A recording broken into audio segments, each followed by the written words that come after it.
that's the target is November 1, and we'll have that ready. And then what I was just mentioning yesterday is that gives you a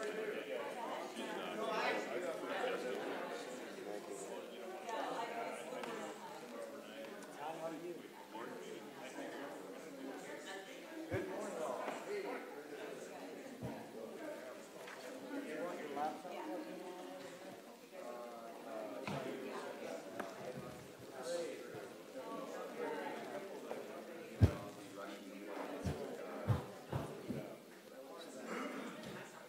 Or you can just borrow my power.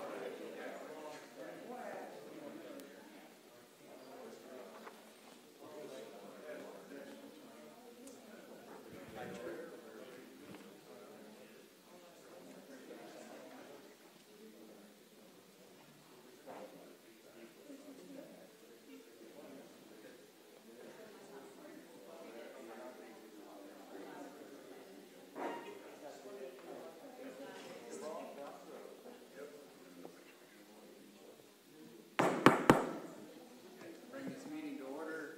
Take the roll, please.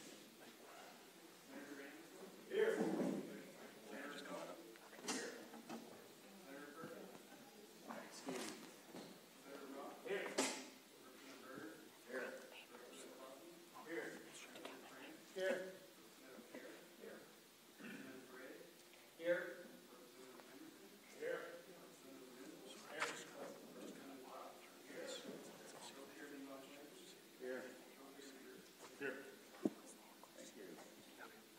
We will not be doing number 9 on your agenda, which is clarification of the lien and assessment process.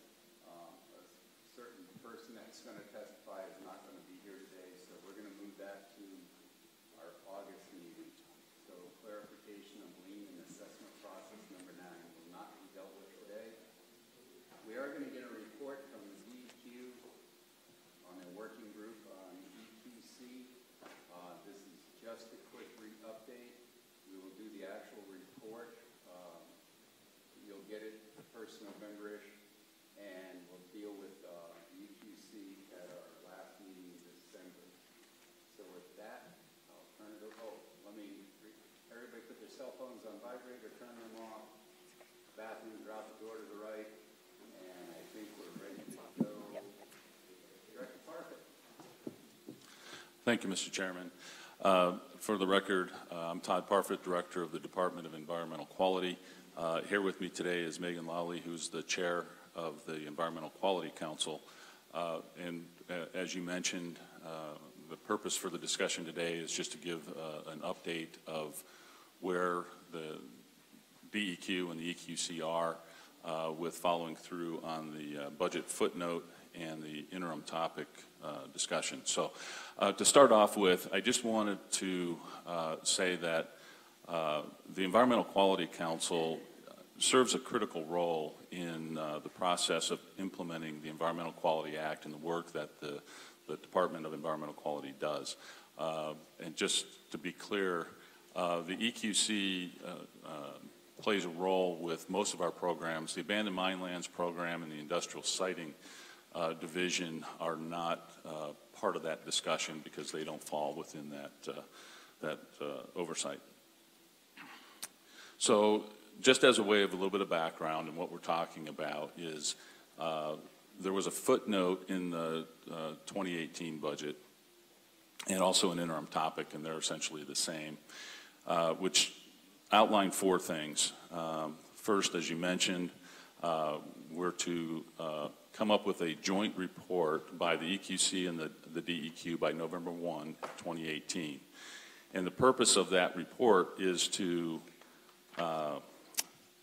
review and make recommendations on the efficiency and adequacy of staffing the council per Wyoming Statute 3511-112D, which states, the director and his staff shall provide the council with meeting facilities, secretarial or clerical assistance, supplies, and such other assistance as the council may require in the performance of its duties.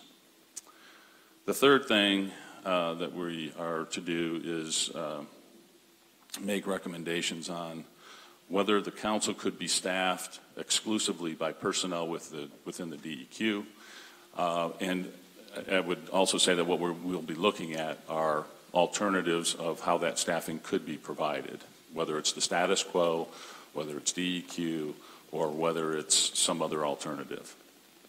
And then lastly, the report is to include recommendations for an annual budget for the council, staffing levels, and any statutory revisions that would be recommended. So in order to fulfill that requirement, we had our first meeting shortly after the legislative session on March 29th and discussed on how we would best move forward with fulfilling this requirement. And we collectively agreed that the best way to approach this was to establish a work group consisting of 3 members of the EQC and 3 members of the DEQ. So the 3 members of the EQC are Dr. David Bagley, Deb Balmer, and John Cora. The 3 members of DEQ are myself, Luke Ash, Administrator for the Solid and Hazardous Waste Division, and Nancy Veer, the Administrator for the Air Quality Division. Since we formed the work group, we've had 3 meetings. The first was really to just identify what the scope and the needs, what information do we need. We met again in April, had done some data collection. We had put out a questionnaire to all of the DEQ administrators as well as all of the council members to get some perspectives there. And then more recently, we met with the EQC staff to get some information from their perspective as well. We provided an update to the full council on May 23rd as to where we were with the process. So as far as next steps, our next steps are the work group will break down and evaluate the data and the information that we've collected and start clarifying what the real needs are of the council. And I do want to point out that currently there are 2 FTE that service the council and the needs of the council. In addition to that, there are some things that it's just more efficient that the DEQ currently provides. So currently we provide all of the human resources support. We provide processing of expenditures and things like that, and also the personnel, the performance or the PMI system, and making sure that all of that is taken care of. So there are some administrative functions that we do provide, but certainly not all of the needs of the council. So the next step will be, after we break down the information, we'll identify the most efficient and appropriate means of providing the identified services, but we'll also have, it's kind of like an alternatives analysis, the way I look at it. And then we'll prepare the recommendations as I described, and that final report will be due by November 1. Now, as we've talked about it, we've viewed this as an opportunity. How do we become more efficient in providing the services to the council, and are there services that the council feels that they need that they're not getting currently? And then are there different ways of providing that services that we should consider? So that's pretty much the summary of where we are. We expect that over the summer and early fall we'll have those serious discussions about how to do that, and then make those recommendations in the report for your consideration in November. And I'd like to turn it over to Megan to see if she has any remarks. Could you identify yourself, please? Yes. I'm Megan Lally. I'm the chairwoman of the Environmental Quality Council. We've been working closely with, we've been working closely with the Department of Environmental Quality to coordinate and address the demands of the legislature. And we're gonna go through the process that Director Profit just outlined, and at the end of it, I feel like we'll have good recommendations for you. Okay, is there any questions from the committee? As I said, we'll do this in December, and we'll have your report in your hands by the first couple days of November. So is there any questions? Seeing none, thank you very much, and we'll look forward to the report. So I think Kyle's going to join you. Mr. Wetland is going to join you at the moment. Thank you for driving up here from Bags, I believe. It's a long ways.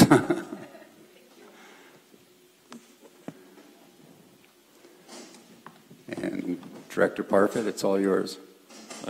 Thank you, Mr. Chairman. So for this presentation is, I would call it a discussion and somewhat of an overview of the Land Quality Division and how that division operates. With the handouts that you were provided, the first is the agenda as we've laid out, how we intend to walk through those materials. And we'll pause at the end of each agenda item for any questions that the council may have. And then item number 9, which is the Midas overview, we'll see how we are with time and if there's interest to really get into that. But if we need to save some time, that's where we would propose to do that. So first, just a little bit of overview from my perspective, and then Kyle will also provide a quick overview of the division. But to start with, DEQ's authorities and responsibilities are principally defined in the Wyoming Environmental Quality Act, the Industrial Development Information and Siting Act, and the numerous delegated federal programs that we have through agreements with either U.S. EPA, the Department of Interior, and soon to be the Nuclear Regulatory Commission. The agency consists of the Office of the Director and 7 divisions. We're organized around environmental media, so it would be air quality, water quality, land quality, solid and hazardous waste, industrial siting, abandoned mines, and management services. The authorized headcount for the agency is 265 full-time employees, and that includes 2 at-will contract employees.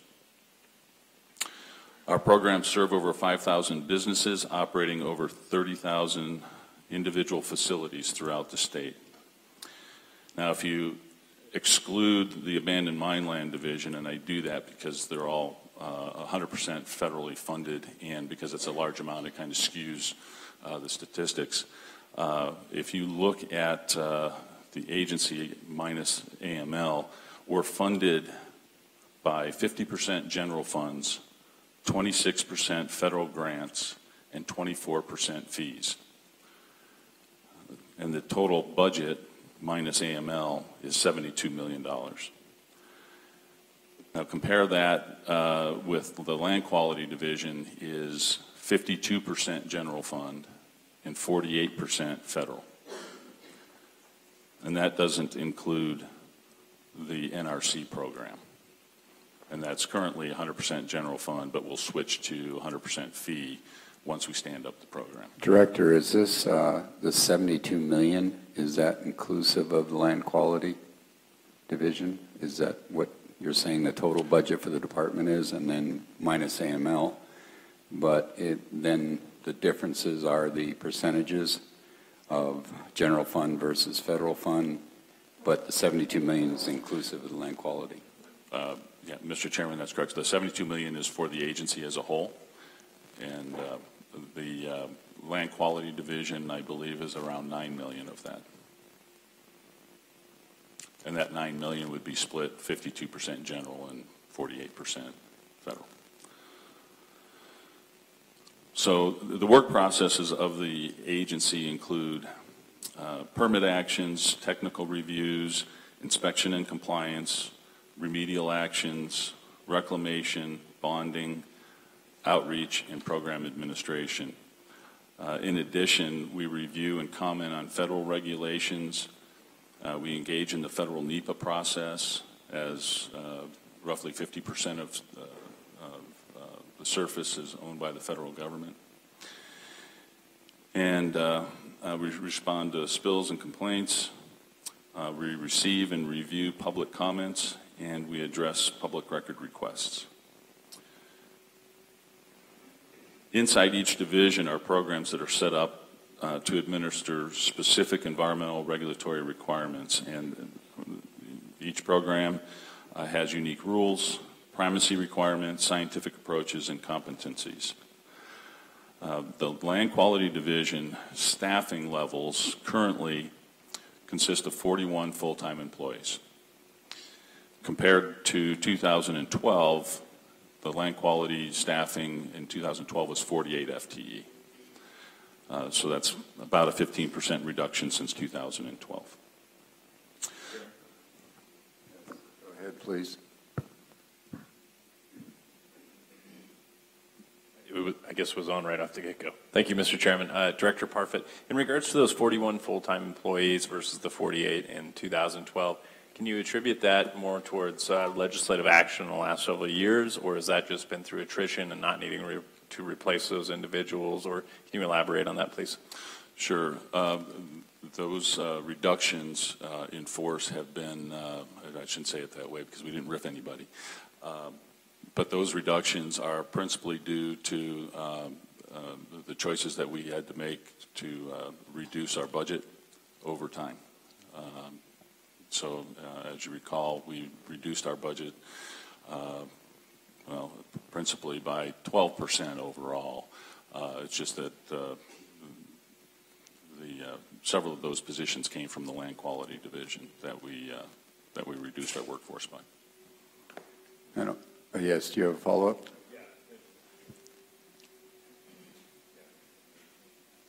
Thanks, Mr. Chairman. My microphone hates me a little bit. So, Director, in regards to because of those budget reductions, I'm assuming you've lowered the amount of employees that you have to do the job, but I'm guessing that the regulatory structure that is in place has not been lowered to meet the amount of personnel that you have. So essentially, you're doing the same amount of work with less amount of people, or with a lower amount of people. Yes, so Mr. Chairman, Representative Lindholm, and that's a good point to make, is that the quality of the services, I don't believe, have diminished. What that has, the result of those reductions in staff have led us to work more diligently at finding efficiencies, and we've done that through what's called Lean Six Sigma processes. To basically streamline the permitting processes, if you will, and to invest in, and through the legislature again, to invest in technology. And we've developed a system that's called MIDAS, and we'll talk a little bit about that, time permitting. So are there additional efficiencies that can be gained? Absolutely. That's something that we look at all the time, is how do we provide those services and find efficiencies, and we'll continue to do that. Director, is that $72 million biennium or annual? I got to think about that. I believe that, Mr. Chairman, that is biennium. Okay, thank you.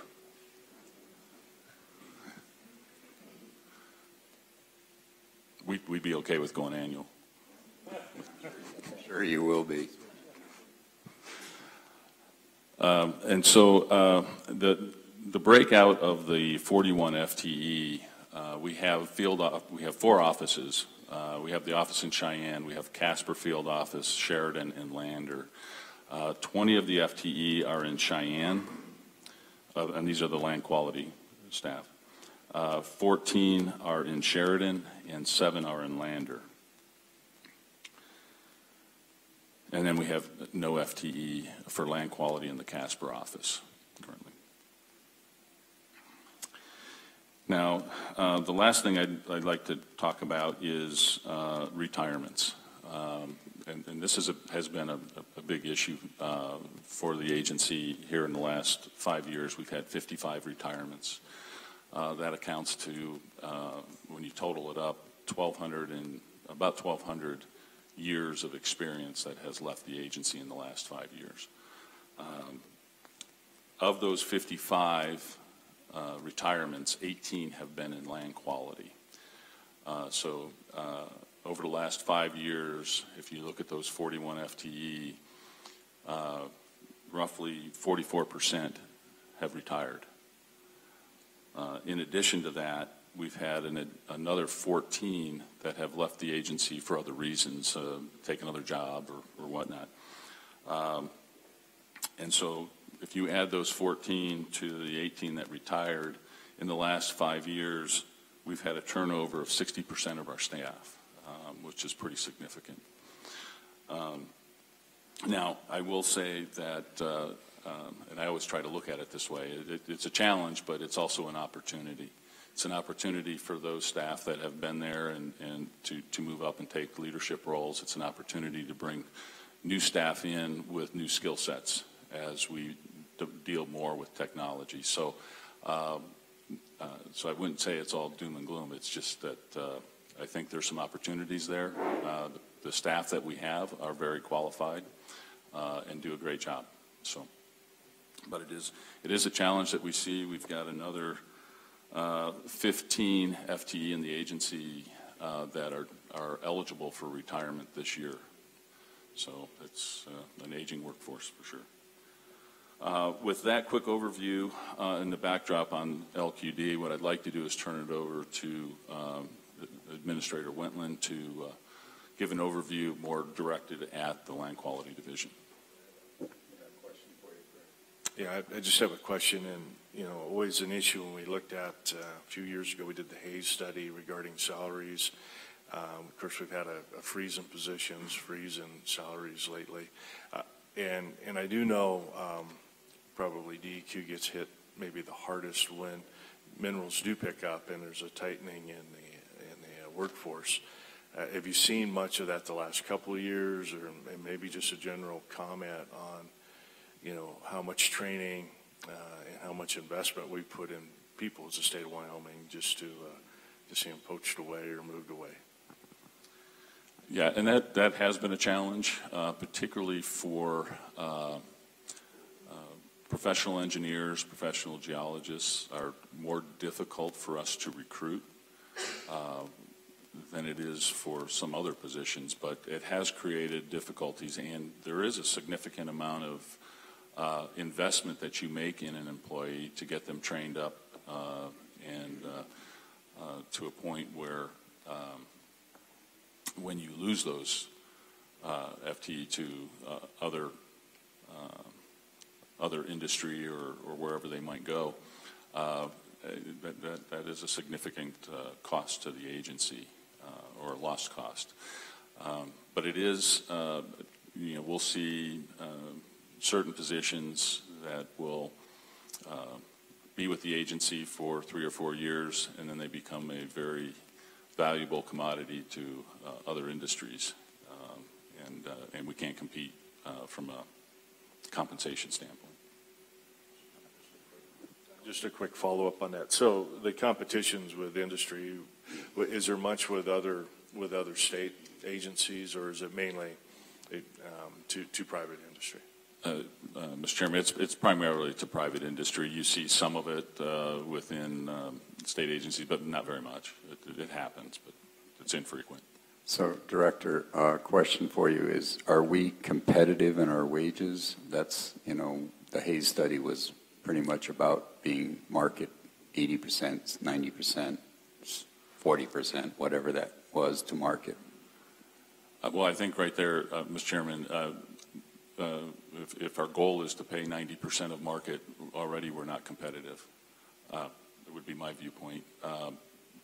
But yeah, right now it's difficult, and I would not say that we're as competitive with the private industry. But there are trade-offs too. You know, you have to look at the whole compensation package, and we haven't done a full analysis of that. But I would say clearly there are certain positions, particularly in the engineering field, where we're not as competitive as we could be.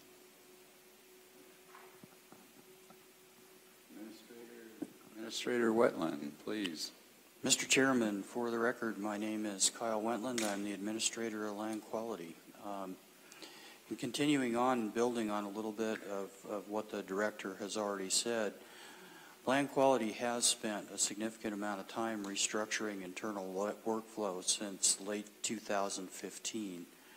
We did reorganize the financial assurance, moved it out of Land Quality and into its own workspace, and that now functions as financial assurance for the whole agency. So the agency has provided a leadership role there, and then we've supplied 2 employees out of Land Quality that are shared then throughout the agency for consistency and financial assurance. So if I can ask Administrator, the financial assurance end is the reclamation bonds or not or whatever. Okay, that's what you're talking about when you say financial assurance? Mr. Chairman, that is correct. And then we've also put a lot of effort and focus in developing the Mine Information Database System, or MIDAS.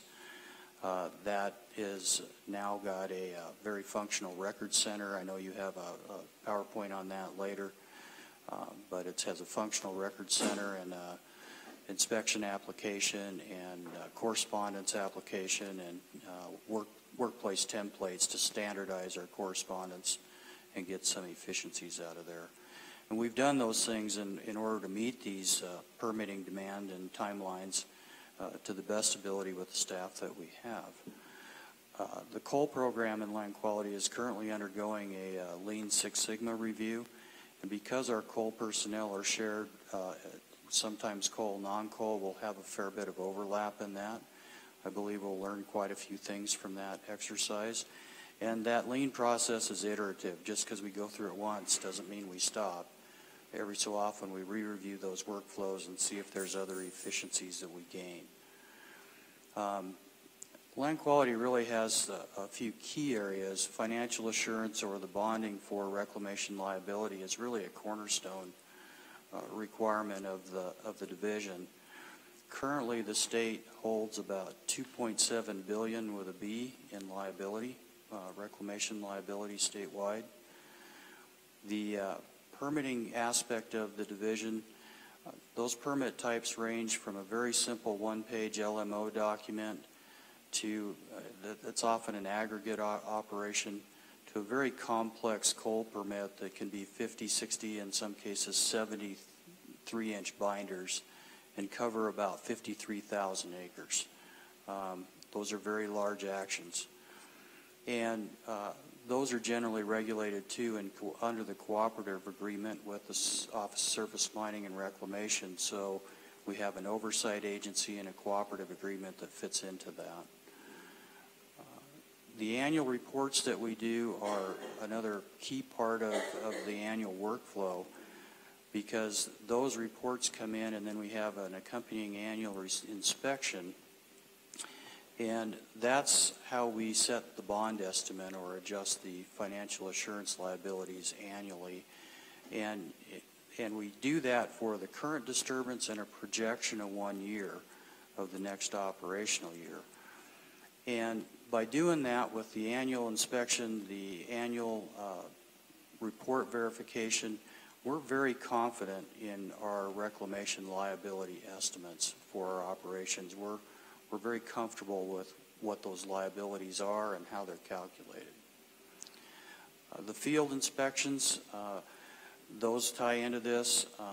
The frequency of inspection range from monthly for the coal program as required under the cooperative agreement to an annual inspection for the LMO and small mines or less active operations.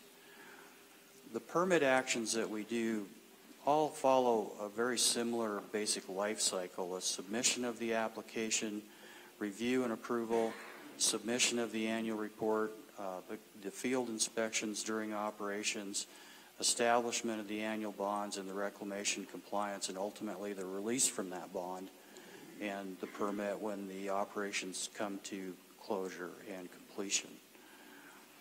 Permitting or amending new areas for those type of approvals, they're a lot more involved because you're adding new lands or new reserves. Administrator Wentland, if you don't mind, we'd like to ask questions while you go Yes. along. Representative Lindholm, do you have a question? Yeah, thank you, Mr. Chairman.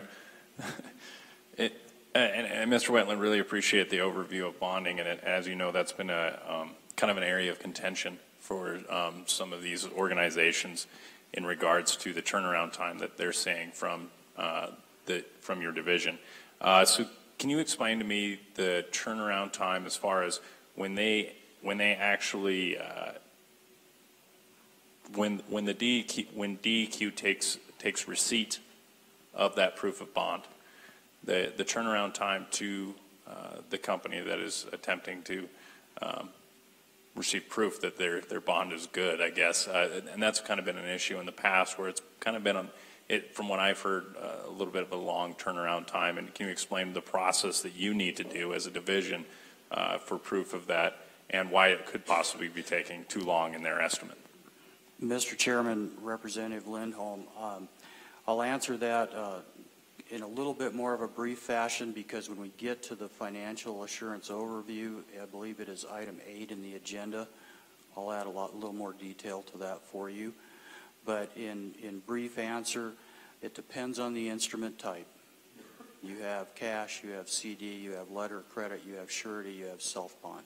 So first we have to determine what that bond instrument is. And if you want to look at the cash option, it typically takes us between 2 and 5 days to turn it to Treasury. Treasury can turn that in 2 to 5 days. Usually the bond amount, even for an LMO, is an amount where there is a 10-day mandatory Federal Reserve hold. You have to make sure the funds are there and they wire transfer, and that basically they're not illicit funds. And it doesn't matter if it's personal business or commercial business, there's a hold on those amounts. So best case, you're a 14-day turnaround. Worst case, you're a 21-day turnaround on a cash instrument. Thank you, Mr. Chairman. So, Mr. Wentland, in regards to the 10-day Federal Reserve hold to make sure they're not illicit funds, that would be in regards to cash also? That's correct. And that is in follow-up, Mr. Chairman? Sorry. Thank you, Mr. Chairman. So, Mr. Wentland, so we've got a Federal Reserve hold to make sure they're not illicit funds for 10 days. And is that set at a certain amount? And then I guess another question would be, does the Federal Reserve have that rule for every type of bond that they turn in regardless of what type of monetary? Mr. Chairman, Representative Lindholm, that's regulated by the federal government and the wire transfer rules of the federal banking system. We don't get to dictate that. You know, anytime you're looking at a $10,000 and up situation, you're looking at that hold period. And most of our LMOs, if you look at the statutory requirement, it's a $2,000 or $3,000 per acre requirement. You have 10 acres, you're $20,000 instrument. So we hit those marks very consistently. The second thing I would add is it doesn't happen often, but it has happened in the last 6 months where we have had a check returned. So it does happen. Yeah, thank you, Mr. Chairman. We may discuss this further as we get in, but we're talking about it now, and to me, it's been an issue, and I know we've had discussions, you know, especially on something like an LMO, is if a check comes in with that, the check should get processed, credited to the account, and then if the check's not good later, there's recourse under state statute. It's treble damages. I mean, it's 3 times the amount. The whole concept of an LMO is to be a quick turnaround. So I guess my question is that just a rule or procedure, a written rule with DEQ, or is that a practice or procedure, or is it something we should be talking to the Treasurer's office about? What has led us to this process of receiving a check, waiting 2 days for it to clear from your office to the Treasurer's office, then clear out of the Treasurer's office, and then hold 10 days to see if those funds are good? How did that begin, and where do we go to look at the possibility of changing that? Mr. Chairman, I'm going to jump ahead because we're on this issue, so let me jump way down in the agenda to try and answer this, and then we'll move back through the agenda. When we... So, Mr. Chairman, and I think what we want to do is take you to the financial assurance handout, which is number 8 on your agenda. If we're going to have that conversation, because I think that'll help with the understanding. I'm good with that.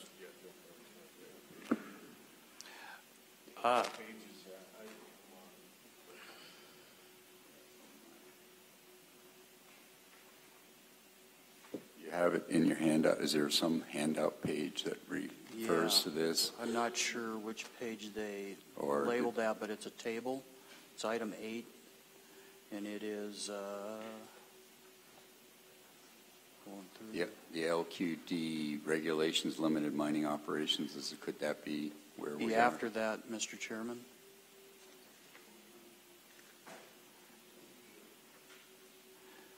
Should be financial assurance, coal chapters 11, 20, non-coal chapters 6 and 12. Do you have a page number for that on your handout? I do not on my copy, Mr. Chairman. Well, it's, yeah.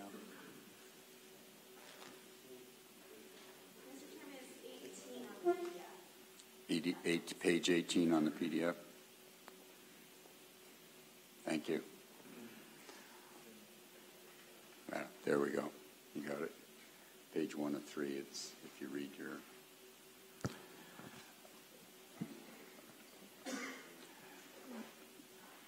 You'd like to address the.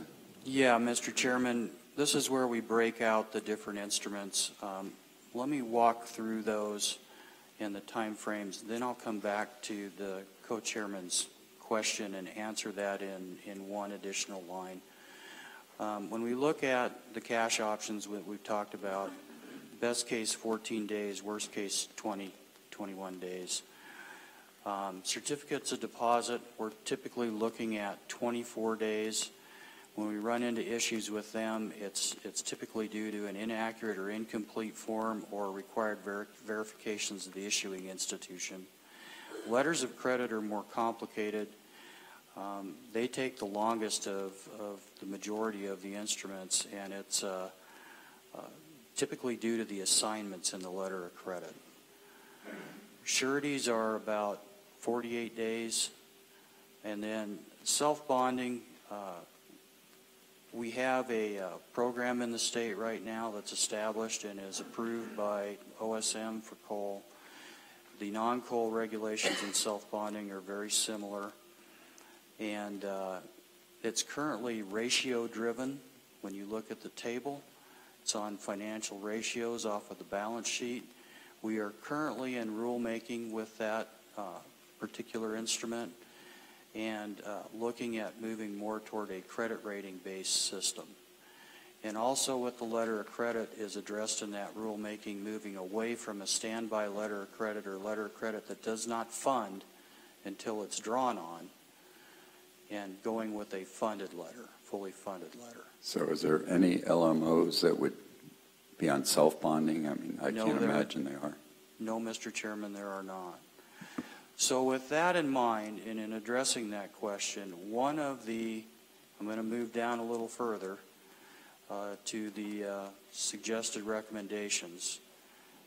One of the recommendations that we have is,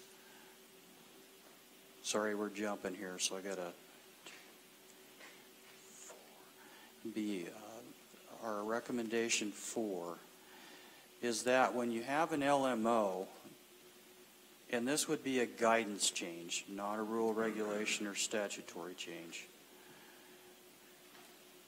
You just, when you apply for the LMO application, you apply for the maximum amount. If you're a loose rock operation and it's 15 acres, it's $30,000.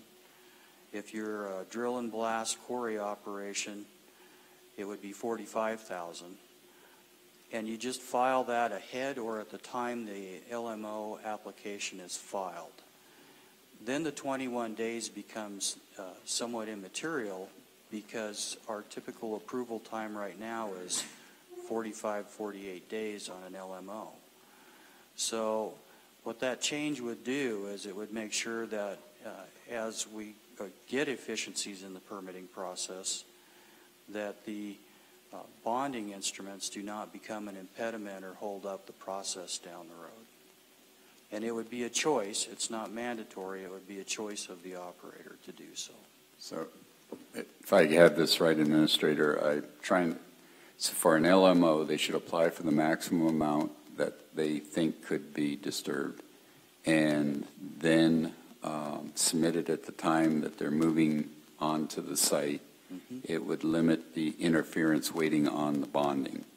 That's what your recommendation is? Mr. Chairman, that's correct, because if we're looking at 21 days on a cash instrument or 45, 48 days on a surety instrument, our turnaround time on an LMO right now is 45 to 48 days, so it's concurrent.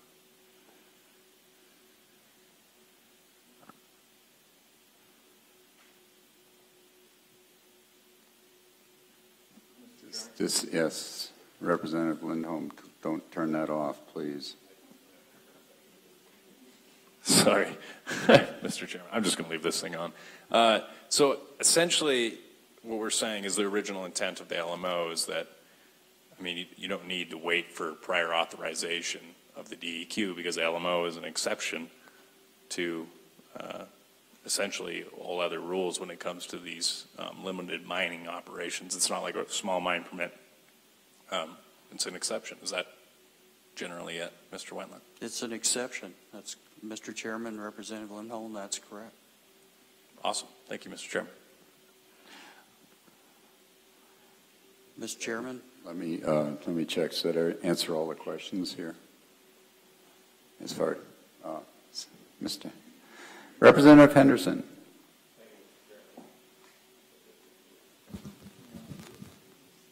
Thank you, Mr. Chairman. Administrator, on this time frame that you're talking about, I'd ask two questions. To what extent is electronic, transmission used, and also the 10 days, for example, is that business days or is that consecutive? Mr. Chairman, Representative Anderson, the 10 days would be business days. And then on the electronics, at this point in time, if you look through that Midas PowerPoint, we are currently taking and scanning in all of the new permit actions, so they're moving through our system on an electronic basis.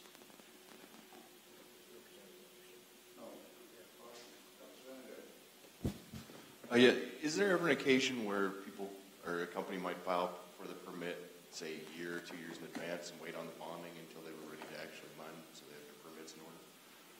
Your suggestions in moving the time frame up for the bonding, would that interfere with that sort of an operation where they might have an investment, a bigger investment up front than really necessary? Mr. Chairman, Representative, I'll go back to and hopefully be a little more clear on this for you.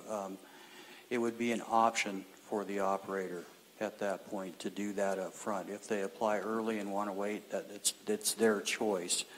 This recommendation and change would be in guidance, not in rule, reg, or statute. So it's a guidance.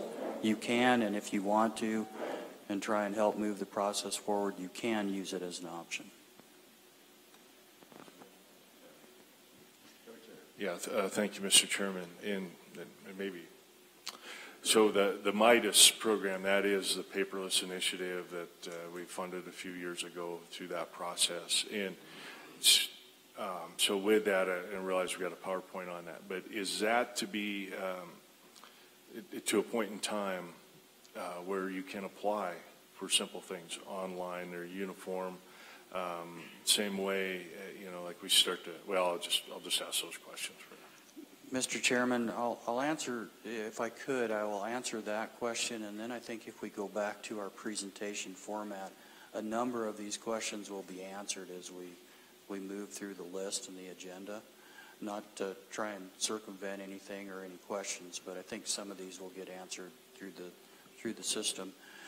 But yes, the answer to your question is yes. And as of right now, just to put some perspective on it, the Record Center and where we're at with the permits, we've got 200,000 pages of documents loaded. It's about a ton of paper that is now off the shelf and in that system. And new permits coming into the system are being scanned and moved through our workflow on the digital platform. And just to follow up on that, as in terms of funding that, and my memory's bad. It was probably 3 years ago when I was on appropriations, we were looking at that. Has that been fully funded? I mean, does DEQ have what it needs for resources for that program to be fully implemented and move forward? Because I've been in 2 locations now where we went paperless, and it's twice as much work for the first couple of years. It just is. And you got to have the goal in mind that you truly are paperless at some point in time. Mr. Chairman, that is where we are. Is we're in that process of getting, the Record Center was developed first, and that has the storehouse and the database for all of the historical permits and where everything resides. And it's important to be able to query that, especially when we get into bond release actions on large mine operations such as coal. So the division took the approach of developing that Record Center first. Then it developed the inspection app, so the inspections load into the system and now coordinate with the permits.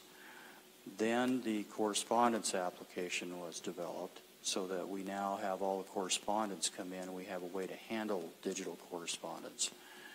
And then we built the library templates for like approval letters so that they're standardized. They're not seeing a different letter from each district. It's now standardized. And we actually have a line in the bottom for document control for those. And the next step then is to launch the actual application and permitting where you can apply digital. That's the next launch. And then adding a GIS or spatial database component where when you're out, you can pull up on your phone or tablet and say, I'm at this mine, this boundary. You have all the attributes with it. So those are the next 2 pieces. And with those, then comes the viewer or the portals and the training for industry. We have already restructured within the division and hired the position to develop and do those trainings with industry. And Mr. Chairman, I'd like to just add to that in a broader context. There was probably 5 or 6 years ago, we were asked to come up with a plan to become entirely paperless as an agency. We made that submittal and were told to revise it to become substantially paperless because of the cost and the time. So we did that, and the way we approached it was we were taking it in bites because the cost was somewhat prohibitive to do it all in one big bite. Over the last 3 years, we have not asked for additional IT funds due to the budgetary situation.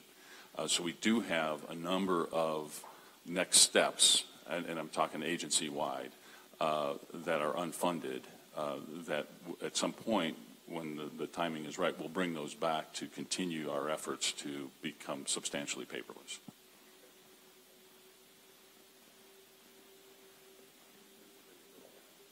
Okay. Does that answer your question, though?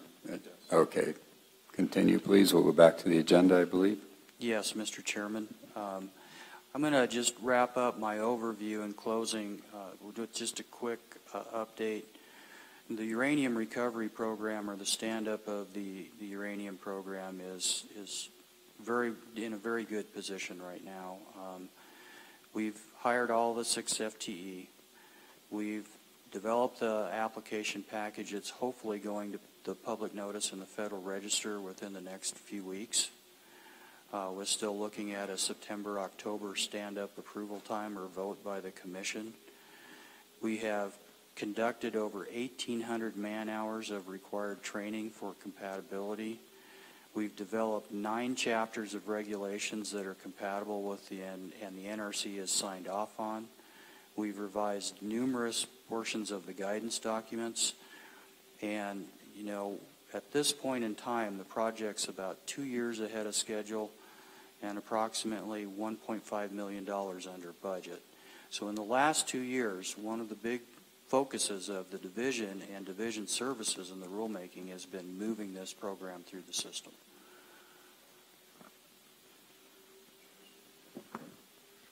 And with respect to that program, you've found the technical expertise, and I realize part of the appropriation for that was over time to allow you to recruit in the folks that you needed within the agency to handle those duties, and that's going well? Mr. Chairman, we have recruited excellent people. We actually have at this point one individual that has passed the Certified Health Physics exam, which there's about 100 of those folks in the country. And we're very close to having a second person in a position to qualify for that exam. So, with that, Mr. Chairman, I'd move to the first table in your handout on the minerals mine. And I just make a note that they're listed in alphabetic order. There's no uniqueness to how they're ordered in the list other than alphabetically. And Wyoming's just really unique in its geology and mineral Administrator wealth. Wetland, is this the page 1 of 4 and so forth? I mean, is this the LMO, small mine, regular mine? Is this where we're going? Mr. Chairman, no, this is page 1 of 1. Right at the beginning. Got it. Start at the beginning. Yeah, that's a new concept to me.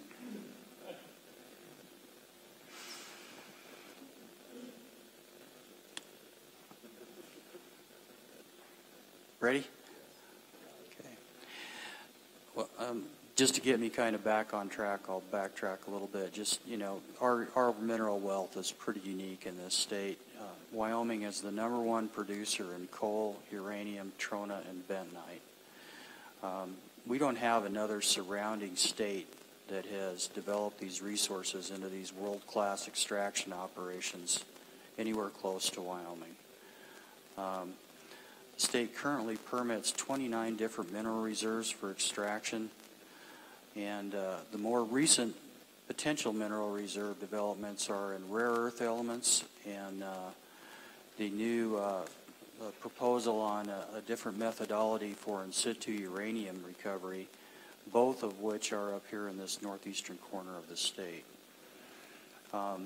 Aggregate quarry reserves, they're distributed throughout the state, comprise a combination of mineral and surface ownership, and really support the infrastructure for the oil and gas industry, you know, concrete for houses, railroad ballast, etc. And just for a little bit of fun today, if you didn't know what zeolites are, they're microporous aluminosilicate minerals. They're absorbents and catalysts. And leonardite is a mineral that's highly oxidized lignite and is applied to products high in humic acid. It's commonly used as a drilling mud thinner. So, just for kicks and giggles there. See if we can get a laugh out of everybody. I'm going to stop there and see if anybody has any other questions on the mineral table. Mr. Chairman, I'm surprised we have agate and opal as mining. Can you tell me about that? And can you tell me the difference between ballast and granite? The mine down there between Laramie and Cheyenne does most of the ballast, but it's all granite. So I'm confused as to what the difference is. Mr. Chairman, Senator Anderson, ballast is typically quarry-driven, and it's crushed with a particular angular component on it, so it will bind for railroad ballast. It grips into itself. So it's a particular rock derivative. Move your microphone. We're trying to figure out where that noise is coming from.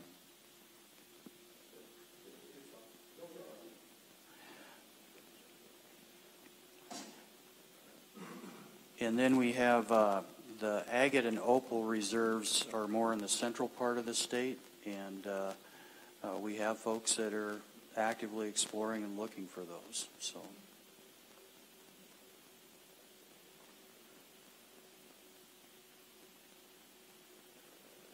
Mr. Chairman. We'll move on to the next table, which is the rules and regulations. And we established a process of working with our stakeholders to help define areas in the rules and regulations that can be improved. If you look at the table below each chapter, there's when its last revision date was done. You know, we constantly are looking at these rules and regs, and there are improvements that can be made to them, as with any organization. And we also have coal federal rule changes that occur that require changes on the coal side. And the coal rule changes are coordinated with OSM and embedded in state statute and the cooperative agreement. Non-coal rules are driven by state statute to accomplish really three key things: conform with the state statute, ensure orderly development and reclamation, and ensure a reasonable and equitable process for industry across the state. And these rules are typically vetted with our stakeholders and the advisory board and the EQC in order to go through the process. There are several chapters that are undergoing modification right now. Probably the biggest ones and that have gotten the most attentions are Chapter 11 for the ISR regulations for in situ uranium, coal chapters 11 and 20 relating to financial assurance, and non-coal chapters 6 and 12, I believe. So just an idea that, you know, this is something that we're constantly doing. It's iterative. And we'll go into the rule change processes a little bit more in Agenda Item 7 for a little more detail there. And again, as previously noted in the prior table, the uranium stand-up program has been a huge push. That has been a big focus. We've tried to be very responsible with the state funding for that. And additionally, to go with these rules, and it's not in this table, there are 28 guidance documents that we constantly work with industry on to add clarity to these rules. So if you come in with an application, if you look at the guidance document, that will tell you what you need to do to comply with the rule. And we use industry working groups to look at those guidance documents, streamline them and change them, and we are constantly updating those through time. The best example of those guidance documents is Guideline 12. It is the reclamation liability estimate. It's very detailed on how to calculate and how to come up with your liability estimate. So, yeah. I'm going to stop there and for questions here. With respect, is it easy for people to navigate if someone's relatively new to the whole process? So you go to statutes, you look at rules. Is it easy? Do they tie in? Then to go to the guidance? I'm just trying to think. I haven't really been on your website or looked at anything, but is it intuitive and easy for people to get through, to find the information if they need? Mr. Chairman, I would say that there's a process there that if you look at the rules, and those are on the Secretary of State's page when they're approved. And then if you don't get your answer there and you go to guidance, that's on our website. And if you don't get your answer there, pick up the phone and call us. We're happy to talk to you and help you out. Our door is always open. Is there a link? I mean, will it say go to compliance documents, such, and then you know to tap on it, or maybe then you have to go to a different website and find the rules and regs or guidance documents, or is it all grouped together, linked? Mr. Chairman, at this time, those systems do not link. Technology is not provided for that between the Secretary of State's page and their security and ours.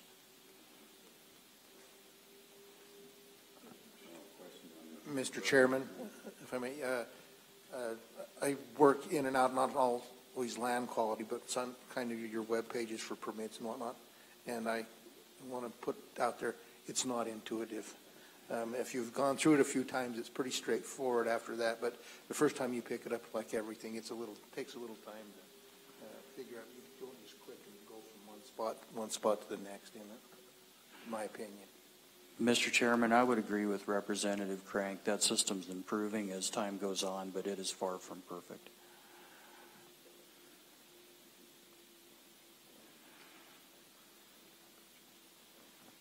We're on page 4, Mr. Chairman. We're going to move to the table of mine types. And the table's organized by mine type. In the horizontal row, we've got LMOs, small mine, and regular mine. Vertical is by permit requirement. And I'm going to focus on the LMOs, but I'll give you a little bit of an overview here first. Currently, the division regulates 780 mine operations, including 32 coal permits. Oversight of those operations requires 780 annual report reviews and 1,120 mine bond and exploration bond release inspections annually. Typically, LQD manages to get to about 93% of the non-coal permits. Some of those are pretty remote. We get a road that washes out or we have an access issue. So there are a few that we occasionally do not get to within the year. And we certainly make those a priority in the subsequent year. But there are some logistical challenges to some of these operations. We achieve 100% of the required coal permit inspection because that's a part of the OSM cooperative agreement requirements. When we look at the LMOs on that first column, when you go through, it's a 15-acre maximum that excludes the access road, typically are an aggregate mineral in nature, and these operations are a one-time 15-acre development. It requires the basic requirements for the LMO exemption are that they have a reclamation liability in place, and that's detailed in row 9. That's set by statute, the 2K for 2004 loose material, 3,000 for drill and blast quarry per acre requirement. Row 12 is a surface and mineral ownership demonstration, mine and rec plan, and the bonding, and then a 30-day notification with landowners within 1 mile of the operation. And that can run concurrent with the permitting action. And the LMOs have no public comment and only require that 30-day notification of the property owners. Right now, we're turning those permits in about 48 days. Yes. Maybe more of a comment, and I think it's important maybe if you could comment upon the distinction between DEQ's responsibility with respect to LMOs and then land use zoning duties that fall to the counties. And I think there's always some confusion about that, so it'd be good to discuss that from your perspective. Mr. Chairman, that's a good question. The land quality's authority begins and ends at the permit boundary. When we start talking about things like truck traffic and volume of trucks, timing of day, those fall to the county. Once that truck leaves the permit, that ends land quality's authority. Mr. Chairman. And then also I think with respect to whether a mine can be located in a certain place or not. I mean, you're looking at the environmental issues, but not so much the impact to neighbors, neighborhoods, that type of thing. Could you? Mr. Chairman, that's correct. That falls to the county in their land use plan, whether they have one or not. That is not in our authority or scope of authority. Representative Lindholm. Thank you, Mr. Chairman. And Mr. Wentland, I really appreciate the comments on LMOs. One thing that caught me is in regards to a permit for an LMO. The way I currently read 3511-401, there's nothing in there in regards to a permit. The way the statute reads is, I mean, all you've really got to do is once you've notified the owner and leasee of any surface materials, you've got the operator shall notify the Land Quality Division of the Department of Environmental Quality and the Inspector of Mines within the Department of Workforce Services of the locational land to be mined and the postal address of the operator at least 30 days before commencing operations. Can you tell me where we're getting the permit? Is that just through rules? Mr. Chairman, Representative Lindholm, there's no permit. It is an exception. It is an exception. And if I use the word permit, I apologize. It just is a habit from dealing with over 700 permits that are in the system. But it is an exemption, and the mine and rec plan are important pieces of this because that's how you look at that liability. Is the mine plan a quarry? Is it loose? That defines whether it's the $2,000 or $3,000 per acre minimum. Those are the things that fit into it. It really comes down to if you come in with the application and you have surface and mineral ownership or access, which some of these LMOs have a federal mineral contract, and that complicates things. Sure. But if you have that ownership, you put up the bond, you have a mine and reclamation plan, we're going to sign off on and you file your 30-day notification, we're going to sign off on the exemption form. Yeah, thank you, Mr. Chairman. We may not call it a permit, but that really sounds like a permit. I mean, when we're, essentially the way the statute reads, if you've got XYZ, the way the statute reads, they don't need you to sign off on anything, according to the statute. So that's where I'm confused as to why they would need to seek your signature, which is essentially a permission or permissive. It's a permit. Mr. Chairman, Representative Lindholm, maybe this will help clarify that. The administrator signs the bottom of that form, not the director. On the permits, the director countersigns. Representative, does that answer sort of it? No, it doesn't even come close, huh? Just one more. Okay. Thank you, Mr. Chairman. And Mr. Wentland, I really appreciate it, and Director Parfit. I guess it really doesn't matter who's signing it, right? Because at the end of the day, it might not be considered a permit by your agency because you as the administrator are signing it and not the director. But it's a permissive, you're asking permission to go do this when statute says otherwise. When statute says, as long as you have XYZ in place, and it's an LMO, and you meet all these qualifications, and you've done your due diligence, you don't need to, that's it with the DEQ, as long as you've provided that. Whereas in this situation, we are actually waiting on, what I believe your agency has actually gone above and beyond what an LMO's requirements are by statute.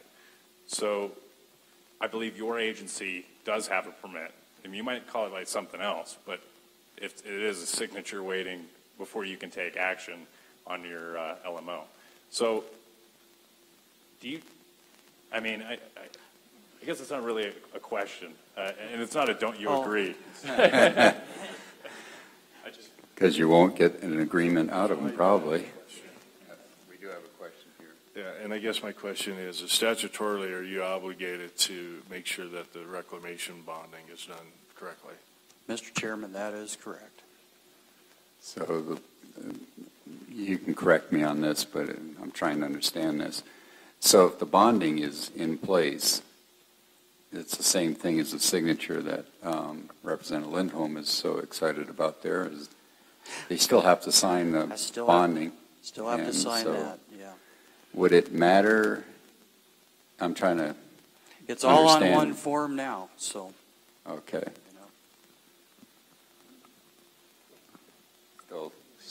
Still looks a little deer in the headlights look, but we'll move on. Okay. Mr. Chairman, with that, we'll move on to the small mines. And this is where the difference between the LMO and the small mines come in is Small mines are defined by permitting 10 acres of annual disturbance or 35,000 cubic yards of overburden removal, excluding the access road, until such time the mineral reserve is exhausted. So the LMO is 15 acres one time, that's it. The small mine is 10 acres, 35,000 yards every year for however many years it is. And the bond is established by the annual engineering instrument, not set in statute as the LMO.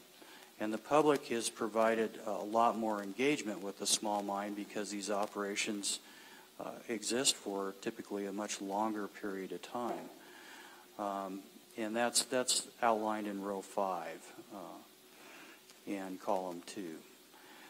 This type of permit, it's not uncommon for them to last 10 or more years and cover up to several hundred acres over a lifetime of the operation.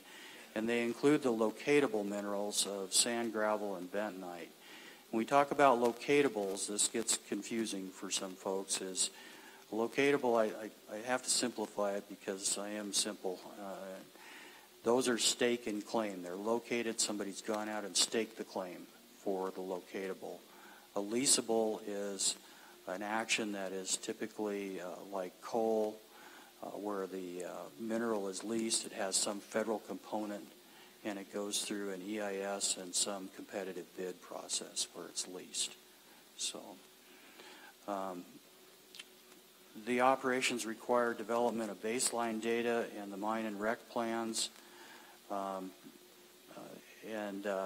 It's because those environmental impacts during the operational life can last for a fairly substantial period of time, and you want to get it back in that reclamation to the post-mine land use. The minerals that are accepted from this type of permit are coal and uranium. Right now, the LQD approval time on these is about 322 days. That's provided there are no major changes to the initial application, and there are no appeals to the final permit decision. Then we move into regular mines. These have no size limitation, no time frame. They typically involve a federal mineral of some component. The largest of these right now covers about 53,000 acres. They're usually leasable minerals. We're about 700 days on an approval time. I will tell you from my 26 years in the coal industry that there are multiple permits required when you get into this type of an action. I had 32 different licenses and permits for coal operation that had to be in place for these type of actions across the different state and federal agencies. And it just takes some time to get through all that. They are not a simple deal. The fastest I was ever able to move a permit through the system with all of the different entities and timing was about 18 months. So, and I have a fair amount of experience with that. Administrator Wetland, does this include the federal portion of that? So No. It's not only state, or that you're talking about just 18 months to do state? Mr. Chairman, 18 months to do state. When we have a coal action, then the OSM has the opportunity to oversight the state decision, and it comes in as what's called a right of entry action, and they typically conduct now an EA, or an environmental assessment on the state's decision, and that takes another year. In most cases, adds a year to the process. With that, I'll stop and see if there are any more questions on that table. Questions from the committee? Yes. Representative Henderson.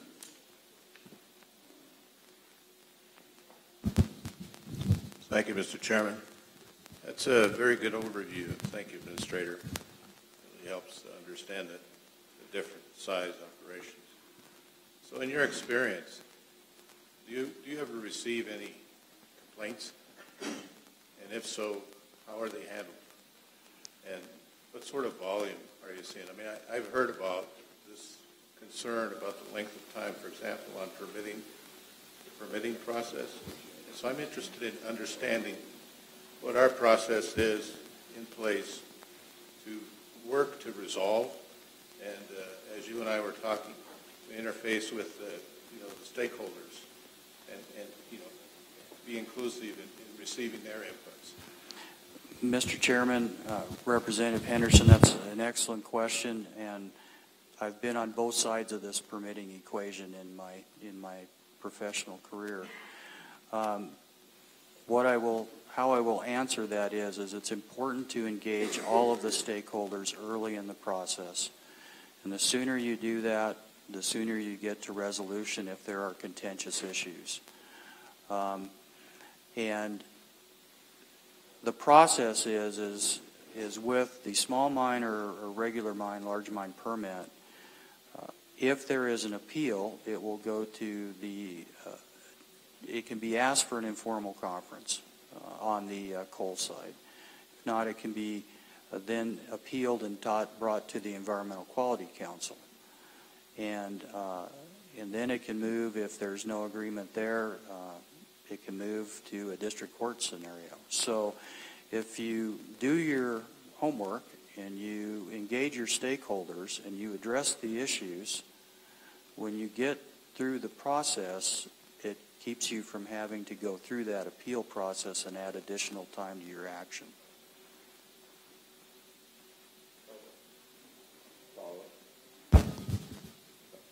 Thank you, Mr. Chairman. So how do you interface with the stakeholders?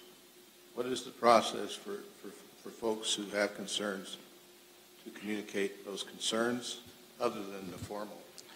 And what's the volume of those types of concerns?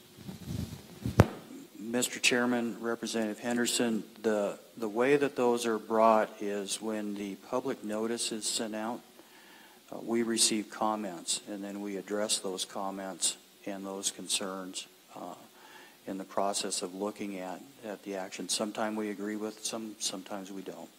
Depends on, it's rule and regulation driven. It's that simple.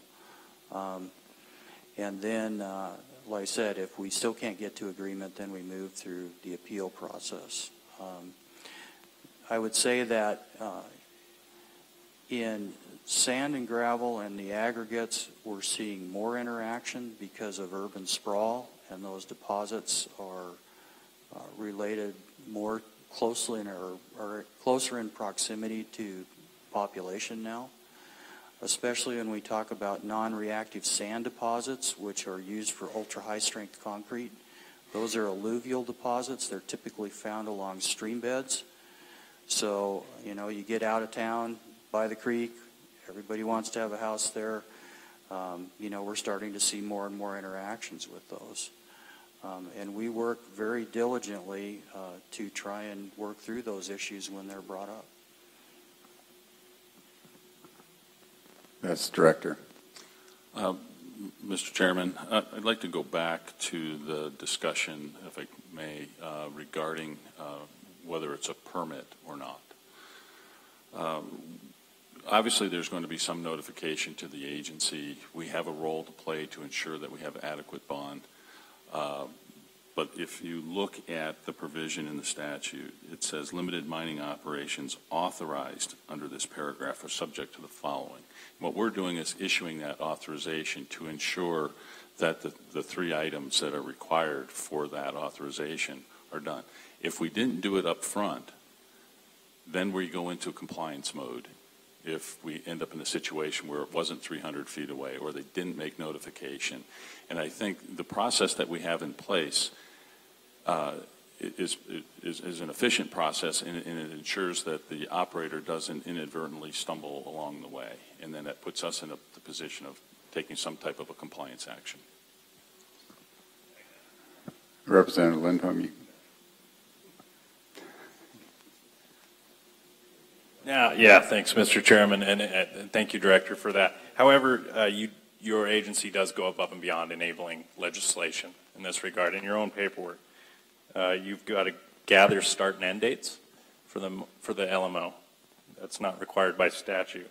You've got to have a USGS map of legal description of lands, previous disturbances, and access routes access routes, not enabled. Description of operation, not enabling legislation. Number 8, sworn statement regarding info.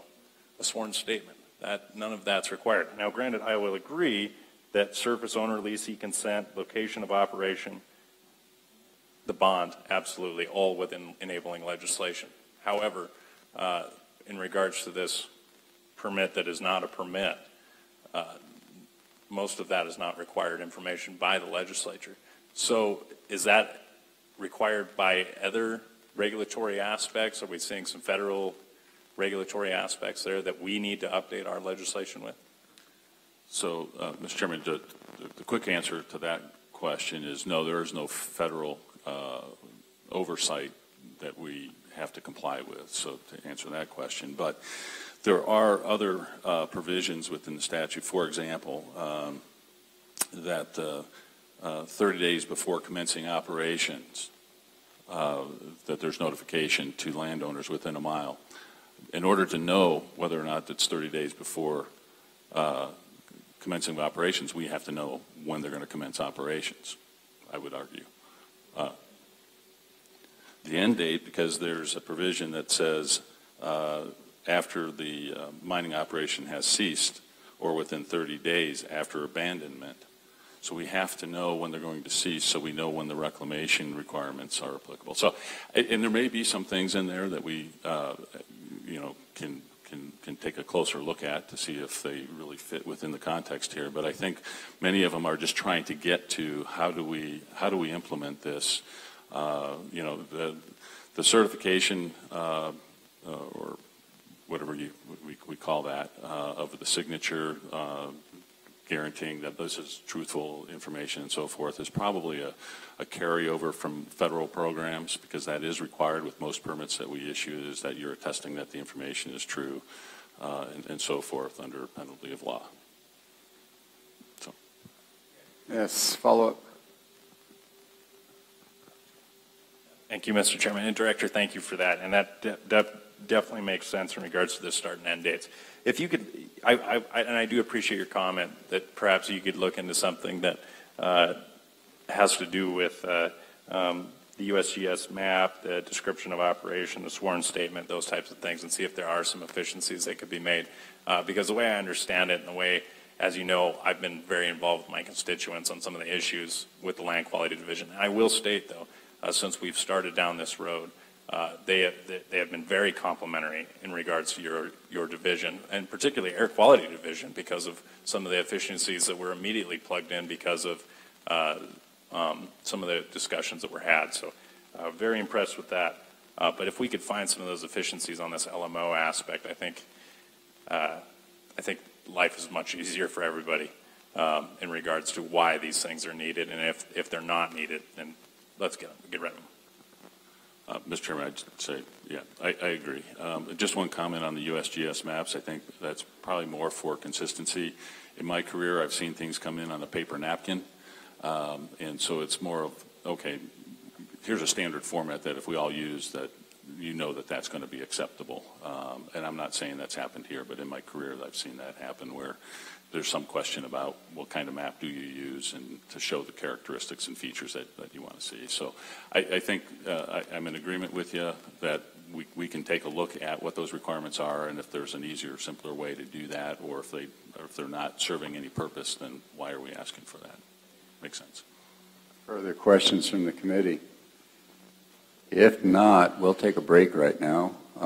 If everybody would come back at quarter till. That'll be 9:45. Everybody back here, please.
It shouldn't be that way. Right, yeah, I got it. But the egress thing, I would like to know if somebody's gonna run, very dumb trucks that they got from. Would that have nothing to do with mine?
Hello, hello, test. And so we're back at on DQ. At this time, I'd like to recognize Jeff Wasserberger, Senator, who just came in for a cup of coffee and decided to stay with us for a little bit. Certain people recognize him. So thank you for being here. Back to Administrator Wetland. Thank you, Mr. Chairman. We are on page 8 and on the table of surface and mineral ownership. And in the interest of time, I'm going to be a little brief on this table, but it's a complex table. It details the mineral ownerships and surface ownerships that occur in Wyoming under the split estate provisions. If you look at the top left, it's private is the simplest combination, with federal in the bottom right being the most complex. The key points in this table and what to note are that the combination of federal mineral or federal surface, when we get that involved, the requirements just become a lot more complex to navigate. And that's for both the operator and land quality. And when we get into those federal surface or federal mineral, that's when we also get into the NEPA actions that require considerably more time into developing those resources. And a big environmental assessment, impact assessment, you're talking several years in development with a federal agency. So are there any questions on that table? Representative Byrd?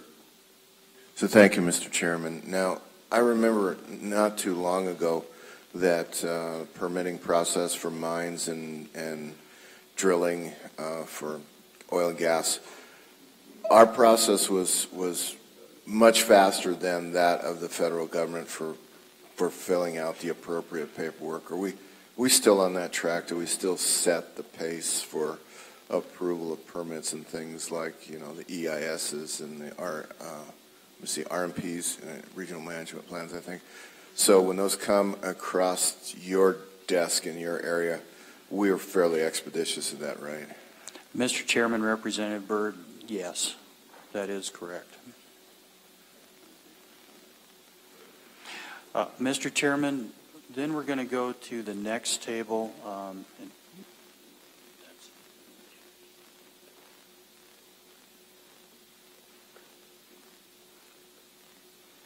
I think it's page 11, and it's on the LMOs. We have talked about the majority of this already with the discussion about 401. I'm going to ask if there's any questions on this table. We've really pretty much gone through it. Any questions, committee? Seeing none. If you'd like to move on. Mr. Chairman, then the next table is 18. It's the financial assurance overview. I'm only going to make a couple brief comments on this too, because we've gone over the majority of this table. I will state that in the state right now, 98% of the reclamation liability is in coal, uranium, trona, and bentonite. They compose the majority of that. The sand and gravel aggregates are a small portion of the overall $2.7 billion.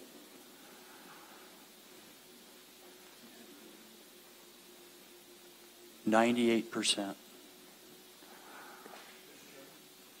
Senator Anderson. And 98% is coal, bentonite, and uranium?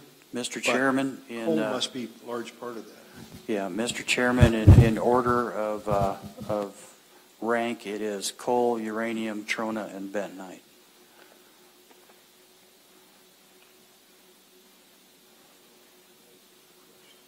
Question here. And I guess I should know the answer to this, but I don't. So with respect to when you're on federal land, does Wyoming Department of Environmental Quality hold the bonds for that, or are those bonds held by the federal government? Mr. Chairman, that's an excellent question, and the bonds are held by the state, calculated by the state, but a portion of that is joint custody to the federal agency for the federal surface. So, Administrator, is the feds are named on the bond as Correct. second? Mr. Okay. Chairman, correct, for their portion of the, let's say you have a permit that's 10 acres private, 10 acres federal, they're named for that 10 acres federal. We still administer everything about it, but they're named for their damages on their property. Mr. Chairman, that's correct. And if Any there's further questions from the committee? Seeing none. With that, I'm going to move past the Midas discussion. You have the presentation on that, and then move on to the last item in the agenda, the suggested changes and some proposed actions. Question, Representative Gray? Thank you, Mr. Chairman. I've been through the PDF in my binder. I don't see the suggested recommendations. I apologize if I'm looking wrong. I mean, Mr. Chairman, Representative Gray, they were not included in your package. We were in development. We were still meeting with the stakeholders on a few of these prior to this committee meeting. is there a handout or? Yeah, just so that's what I'm wondering myself. Will you give them back to us like the next meeting or the meeting after or something? Will you give us some kind of suggested changes? Mr. Chairman, that is our intent. Is today we're going to outline them. We are in general agreement with the stakeholders. We will bring you specific changes at the meeting of your choosing. Does that work for you, Representative Gray? Yeah, okay. Mr. Chairman, are we good to go? With that and the suggested changes, as I've outlined, we've been working with the different stakeholders, in particular some of the industry associations such as the Wyoming Contractors Association and the Wyoming Mining Association. And we've been looking at first guidance, then rules, and then potential statute. We've talked about 6 items and have general agreement in those 6 items. The first proposal that is on the table is a 5-year renewal term for LMOs. What we have in the state right now is we have a requirement that says if you cease operations, we have to send you to reclamation within 30 days. And we may have an LMO that's only mined 5 of 15 acres or 7 of 15 acres, maybe waiting for another infrastructure type project, highway project, something of that nature. If we hold that for the 5 years, it allows those operations to bid those potential future jobs and hold on to that permit.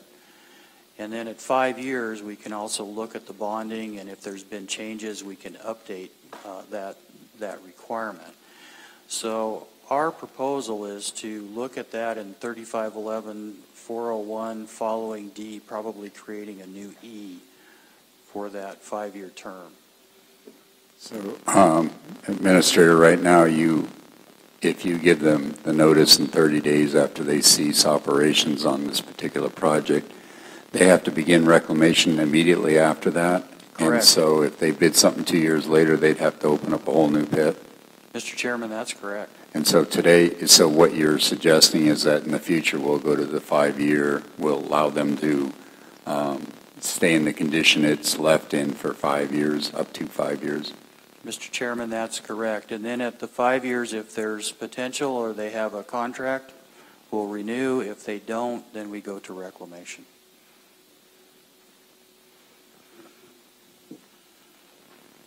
Representative Laux.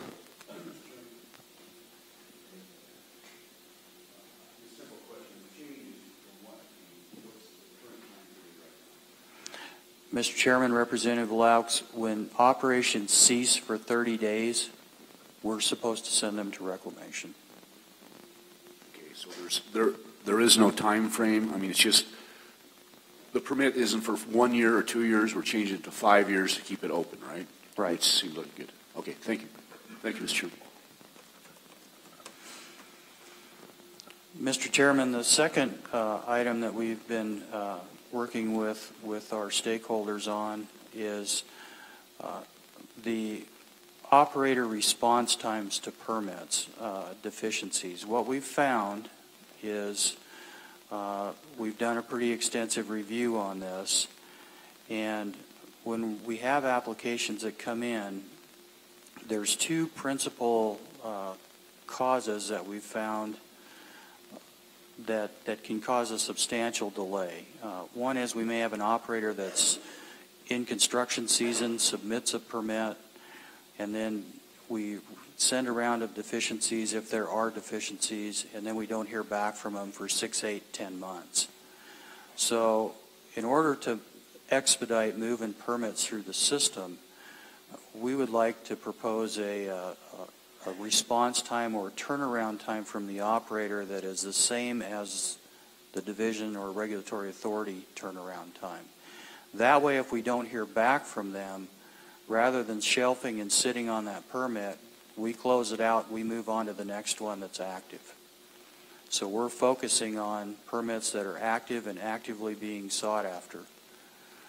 The second item that we found, and this would be our third recommendation, is when we have incomplete or inaccurate, what I'm going to say is a mineral contract. We have someone that comes in that may have a section of their permit that is federal mineral and they haven't defined it.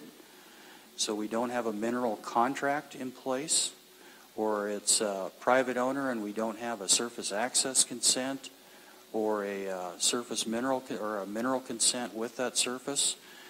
So our proposal on this one is when the permits come in the door, you have your land work done. And if you do not, we just turn the permit and send it right back to the operator.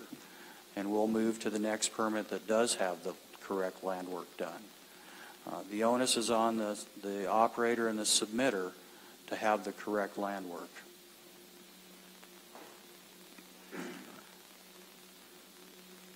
The fourth item we've already covered in the financial assurance with the submission of the bond at the time of application.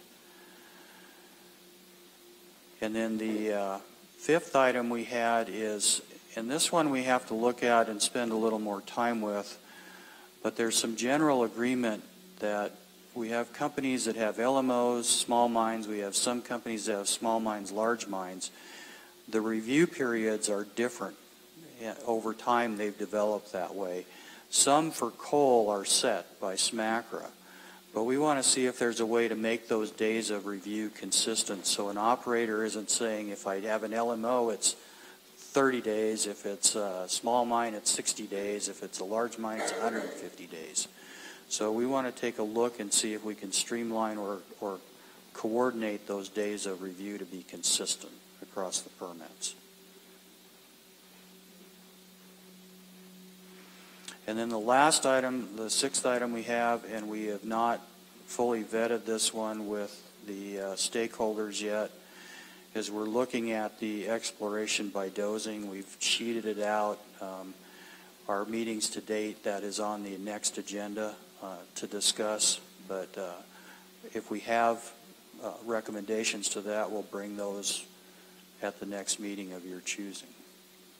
So we're working. Can you elaborate on what the issue is on dozing, mining by dozer?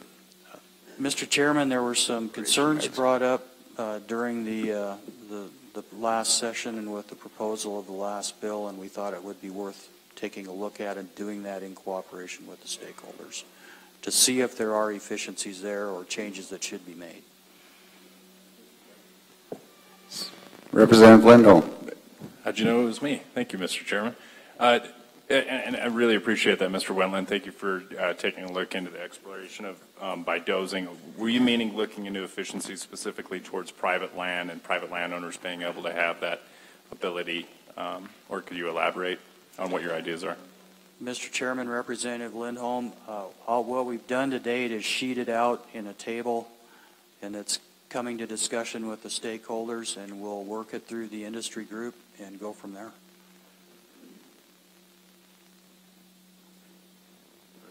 Further questions? Yeah, thank you. So on this, I have questions on all the proposed changes, and I appreciate you bringing proposed changes or recommendations to us. So on the LMOs, So these are typically, again, small aggregate mines that are used for a project, small highway project, those types of things. And as it is right now, if they're idle for 30 days, then there's the obligation to go in and reclaim after that 30 days, which means you could be done in late fall, and then reclamation needs to begin. So you're proposing that we would keep that open for a period of 5 years, so that if another project came along, another section of highway down the road, you just got to think about the full ramifications of that a little bit. If I may, Mr. Co-Chair, response time with respect to the requirements from the operator. You're working a permit, it comes in, something's incomplete or needs to be further vetted out. You're saying that goes back to the operator. Sometimes they're busy or their focus is somewhere else. If they don't get that back within X number of days, then what you're going to do is take that file and just put it to the back of the list. Mr. Chairman, that's correct. We're going to go to the next one that's ready to go. Okay, so Mr. Chairman, that just means they don't have to redo the work they've done. It's just you're going to keep your people busy right now. Mr. Chairman, they're already busy. It's just we're going to keep them focused on the permits that are ready to move through the workflow. Okay. And then, Mr. Chairman, I like this. I think I can understand the with respect to the land work being done. I think that's self-explanatory, probably a really good rule to deal with. Okay. So review periods, different time frames. Could you expand upon that? Are you talking about the review periods on that come up on a permit? So once the permit's in place, you're doing inspections and then you're reviewing the permit. What do you mean review periods? Mr. Chairman, for completeness and technical reviews prior to approval of the permit. Okay. So, Mr. Chairman, okay, so that is your review, so the time frame that you're using to issue the permit, or in the case of the LMO, the authorization, whatever we determined that was. How do you bring those, how would you standardize those? Because they are all significantly different in the amount of work and the complexity. Mr. Chairman, the first thing we'd look at is because the coal regs, we have to marry up to SMACRA. We don't have a choice. So we'll look at those and then see, is there anything that can translate down to the other operations? And if not, then maybe we just leave it as is. But we need to really look and see if there's a way to standardize those. Because it affects both industry personnel and inland quality personnel, because they're jumping around. You may have a coal permit, you finish, and then you go to the small mine. You go, well, what was that day? Okay, I got to look it up. I got to spend time doing that. So if we can standardize that, there's just efficiencies that might be gained there. Any other questions, committee? I have lots of. Oh, okay. We'll just give the microphone to you, and you can just keep after it. These will be a little higher level. So one of the things we look at is DEQ's mission is to protect the environment. Okay, and we have a State Department because we don't want the EPA involved in it, so the primacy issues. In going through this and preparing for this, did you see anywhere where our regulations are more stringent than are federally required? Any way that I want to say that we then look to the issue of efficiencies within your department?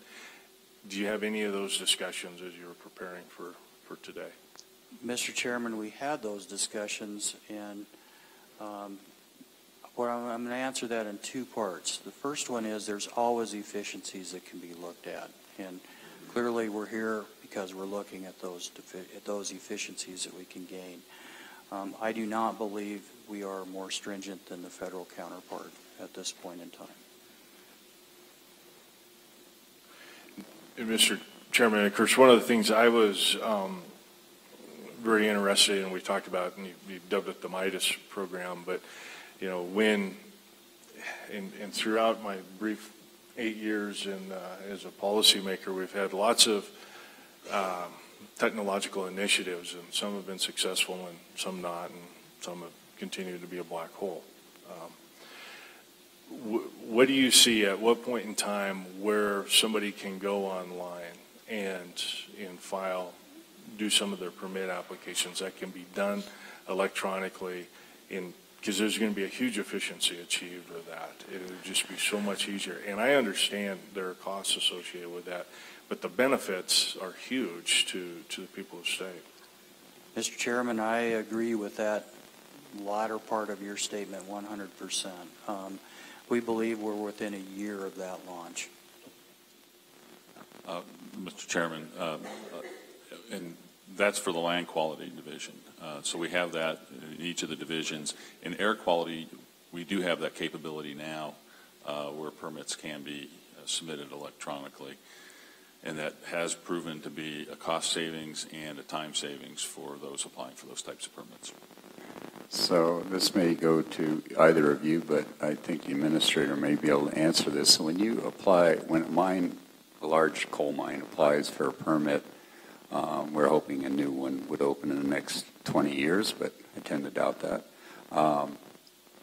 Will you publish their initial, or will you only publish the final on your website? Because the initial will be, during your review, and you'll be changing it constantly, and, tweak this and send this back, and okay, you got this.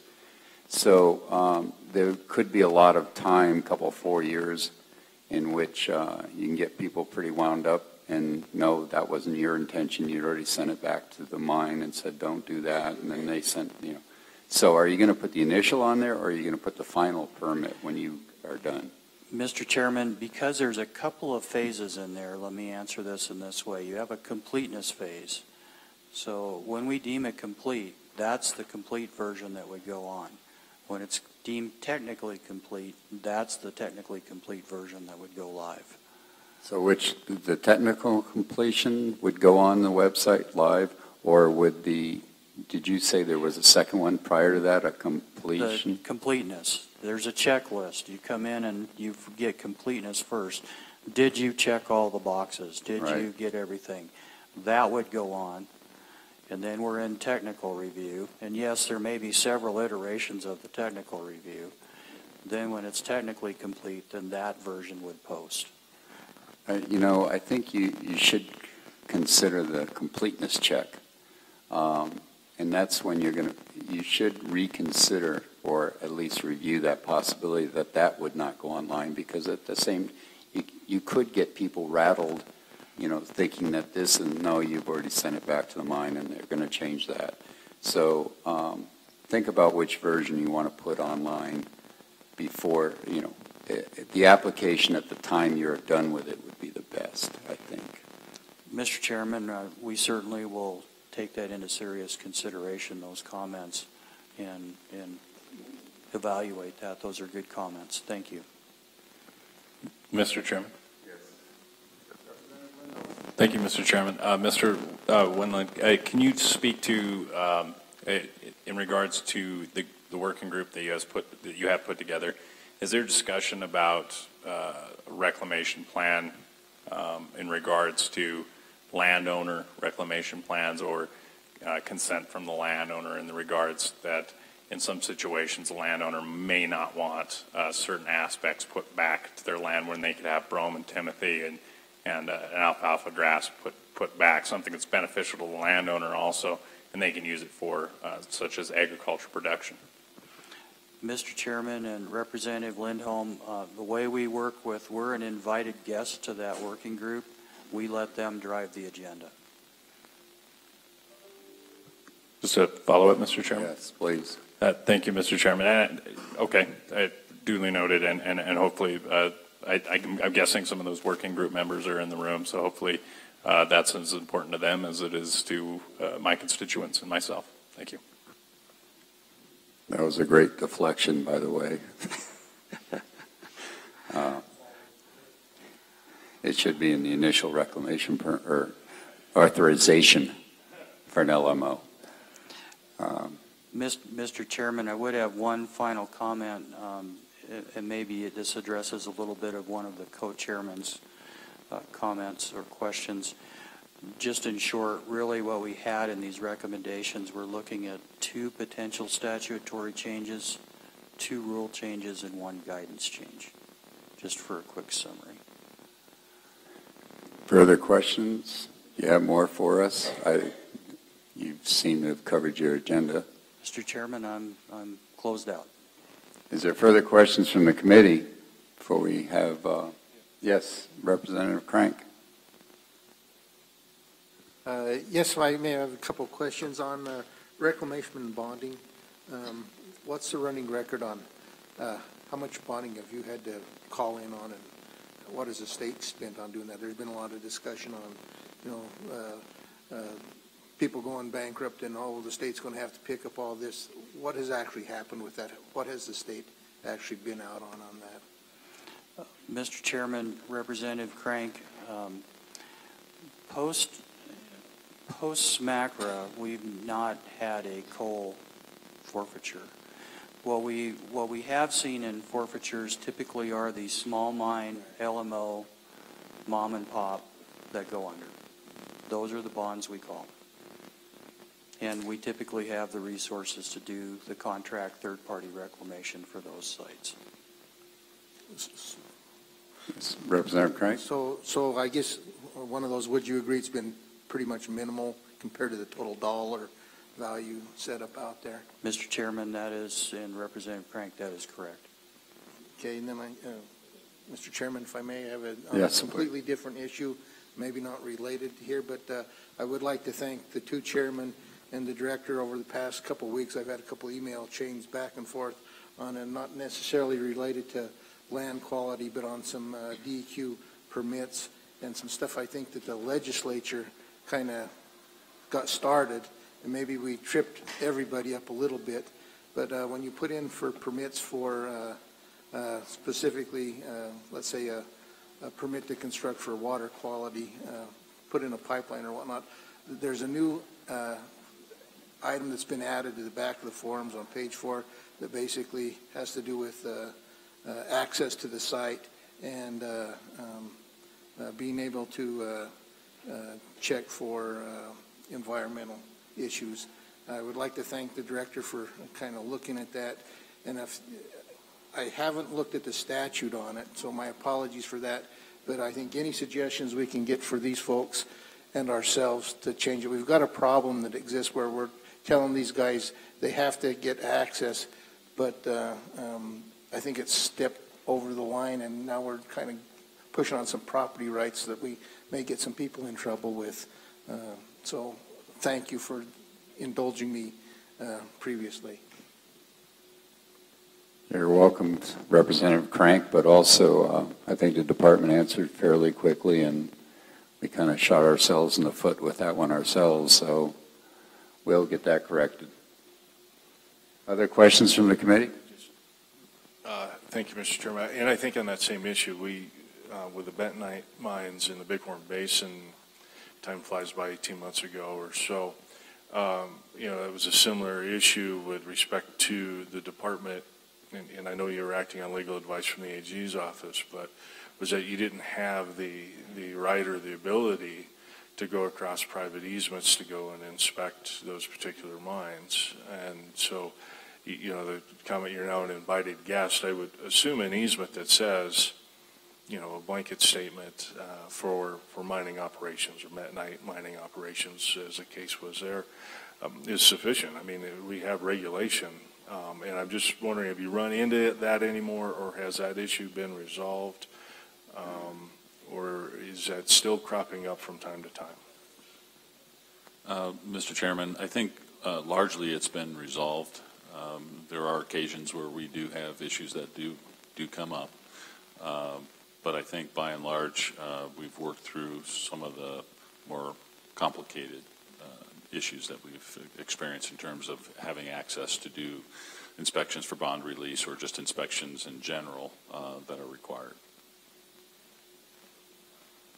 Thank you, Director. And I just want to make sure the department doesn't need to be actually named on the access.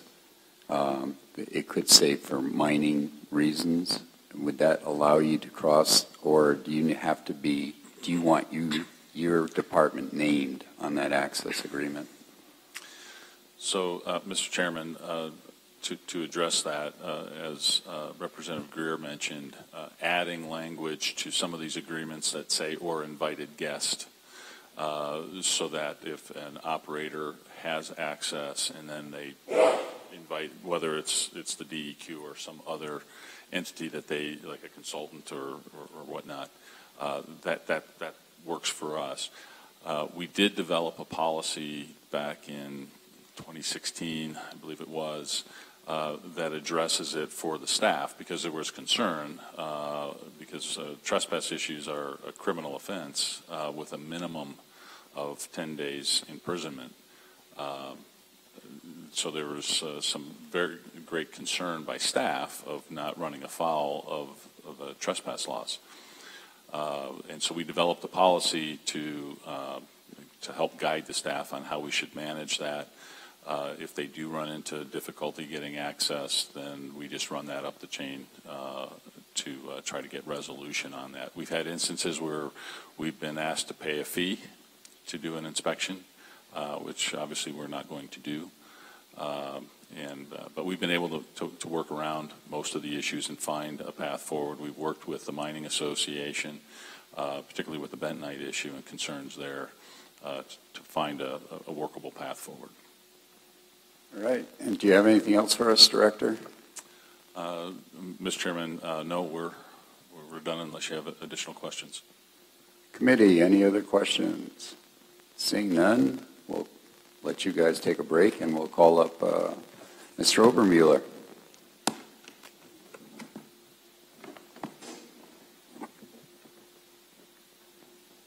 And Pete, could you give us the counties and the zoning and the mining as the counties see it, I guess, from the county's point of view?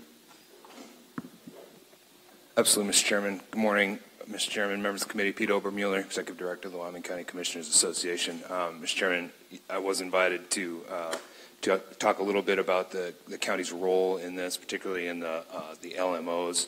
Counties do have a bit of a role here, much smaller, obviously, than the DEQs, but it's probably important to know, given this whole overview of the regulatory environment, particularly for limited mining operations, what the county's role is there. So quickly, Mr. Chairman, I'll talk about a couple of those or about that role. Mr. Chairman, it's 18.5201 is the statutory reference for the county's authority, and it's pretty basic, Mr. Chairman. It says, to promote the public health, safety, morals, general welfare of the county, the commissioners may regulate and restrict the location and use of buildings and structures and the use, condition of use, or occupancy of lands for residence, recreation, agriculture, industry, commerce, public use, and other purposes. So it's permissive. It's the first thing to note, Mr. Chairman. The counties may. And the way that works in the 23 counties is sort of at various levels of engagement. So first off, in another part of the statute, I don't have the reference, the statute does require every single county to have a comprehensive land use plan. But the statute is very silent on what that looks like at that very basic level. So I'm going to talk about some of these layers. All 23 counties do have a land use plan. And then you step that up into this 18.5201 and 202, and the statute allows for counties to step that up by appointing an official land use planning commission. All 23 counties have taken that step. That's also permissive, but and so you wouldn't necessarily have to do that, but all 23 counties do have an official a land use planning commission. Then there's the Z word, zoning, after that. And that is probably the highest step. And that, again, is permissive. Zoning is a regulatory tool. It's not the only tool. You can use other regulatory tools in this space. But zoning is is probably the highest level allowed by statute for counties. 14 counties currently employ zoning in some form or fashion, and the others have no zoning requirements. So some counties, Mr. Chairman, Laramie County, and some others have small zoning areas specifically surrounding municipalities. Laramie County zones within 5 miles of Cheyenne's boundaries. Some counties are zoned county-wide. Natrona County zones county-wide. Albany County zones county-wide, and some others. Converse has no zoning. Washakie has no zoning, or they do not employ zoning as a tool. I mention that simply as an overview of sort of where the counties are at with respect to land use planning and regulation. As it relates to the discussion of the director and what you're talking about this morning, it's important to know that counties do not have authority under any circumstances, zoning or otherwise, to limit mining operations. The statute is clear that counties cannot take any steps to prevent the extraction of or production of mineral resources in or under any land subject thereto. So when you're talking about coal or uranium or oil and gas, we have no regulatory authority in that space. For the mine itself, the operation itself, we'll come back to that. However, the Wyoming Supreme Court did rule that sand, gravel, those sorts of things are not considered minerals. So we do have some authority with respect to sand and gravel. And you can use zoning in order to prevent the mining of sand and gravel and those sorts of things.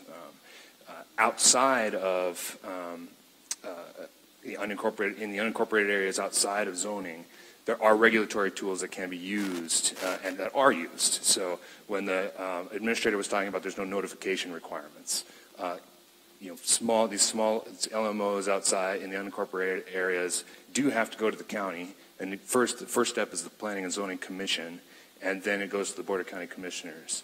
There's various levels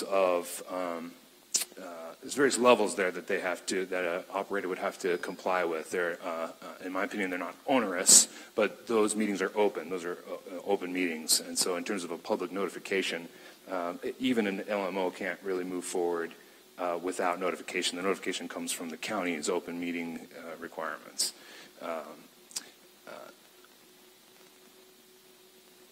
Coming back, Mr. Chairman, really quick to what I said about we don't have the ability to regulate the mine itself. The administrator was clear, and he's right, that their authority stops at the mine operation. Obviously, you have to access the mine operation. Usually that's by county roads. And so there are some permits, in fact, hesitate to use that word this morning, but there are some permits related to accessing these mines, particularly when you're talking about very large overweight trucks, and by overweight I mean overweight by YDOT standards, not by any sort of other standards set by the county, or very, very high volume, which, as you all know, is very damaging to county roads. So usually there can be some permit requirements for overweight trucks and those sorts of things. Those are less of an issue for LMOs. That can happen actually in the larger mines and oil and gas operations. So, Mr. Chairman, that's the general overview. I don't want to belabor the point and bore everybody to death. I think the point, Mr. Chairman, that I wanted to make is that as it relates to LMOs and all of these regulations are really they're very locally based. They depend on the population in the county and their representatives to decide if they want to have some rules in place to monitor or to restrict in some way or deal with these limited mining operations, even if they're small. Some places have taken some steps to do that, and lots of places have not. And I think is an important point that may have slid by that the administrator said is that these small mines, because of growth in population, not in the last year or so, but as Wyoming grows, some of these small mines get closer and closer to residential areas, or vice versa. Residential areas push out to some of these small mines. the Laramie County members are very aware of a controversial one in Laramie County. In my work, Mr. Chairman, in sitting in county commissioner meetings, these are some of the most difficult things that the commissioners have to do. It's taking meritorious arguments between neighbors and refereeing those. And it's not fun, but it is what the statute and the Constitution has set up the counties to do, is to be that referee. And they know that when they get into it. So those things are going to happen more and more, I think.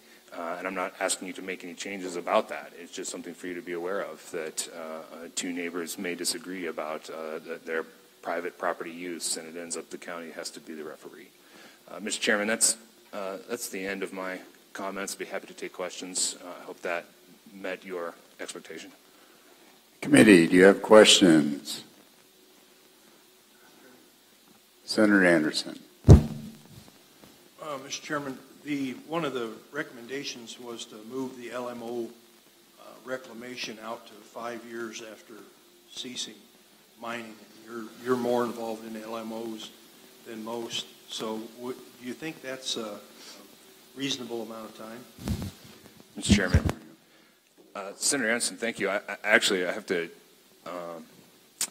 just parrot what the co-chairman said about that. I need some time to think about the ramifications of that. I don't know if that's too long or not. I'm going to have to think about it. That's the first I heard of it this morning, so I really have to think and ask my members what they think about that. I know, I'm sorry, Mr. He wants an immediate answer. I wish I could. I really honestly don't. I don't know. So, Representative Lindholm, do you have a question? Really? Okay. Any other questions from the committee?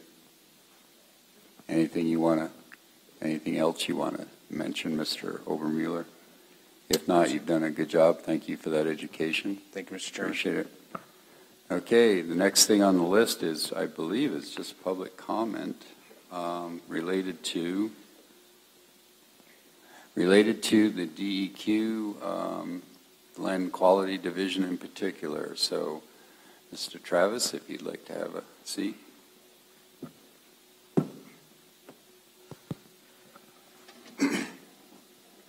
Identify yourselves for the record. Mr. Chairman, members of the committee, first of all, thank you for the opportunity to be here. I'm Travis Detai. I'm the Executive Director of the Wyoming Mining Association, and I would hope the committee would indulge me. I'm going to read some prepared remarks and then would stand for questions. Joining me today is Mr. Phil Dinsmore. He is the Director of Environmental Services for the Powder River Basin for Peabody Energy, and Mr. Dinsmore also serves as the Chairman of the Wyoming Mining Association Regulatory Affairs Committee, and I lean on Phil a lot for some of the other technical stuff that we have to deal with in the industry.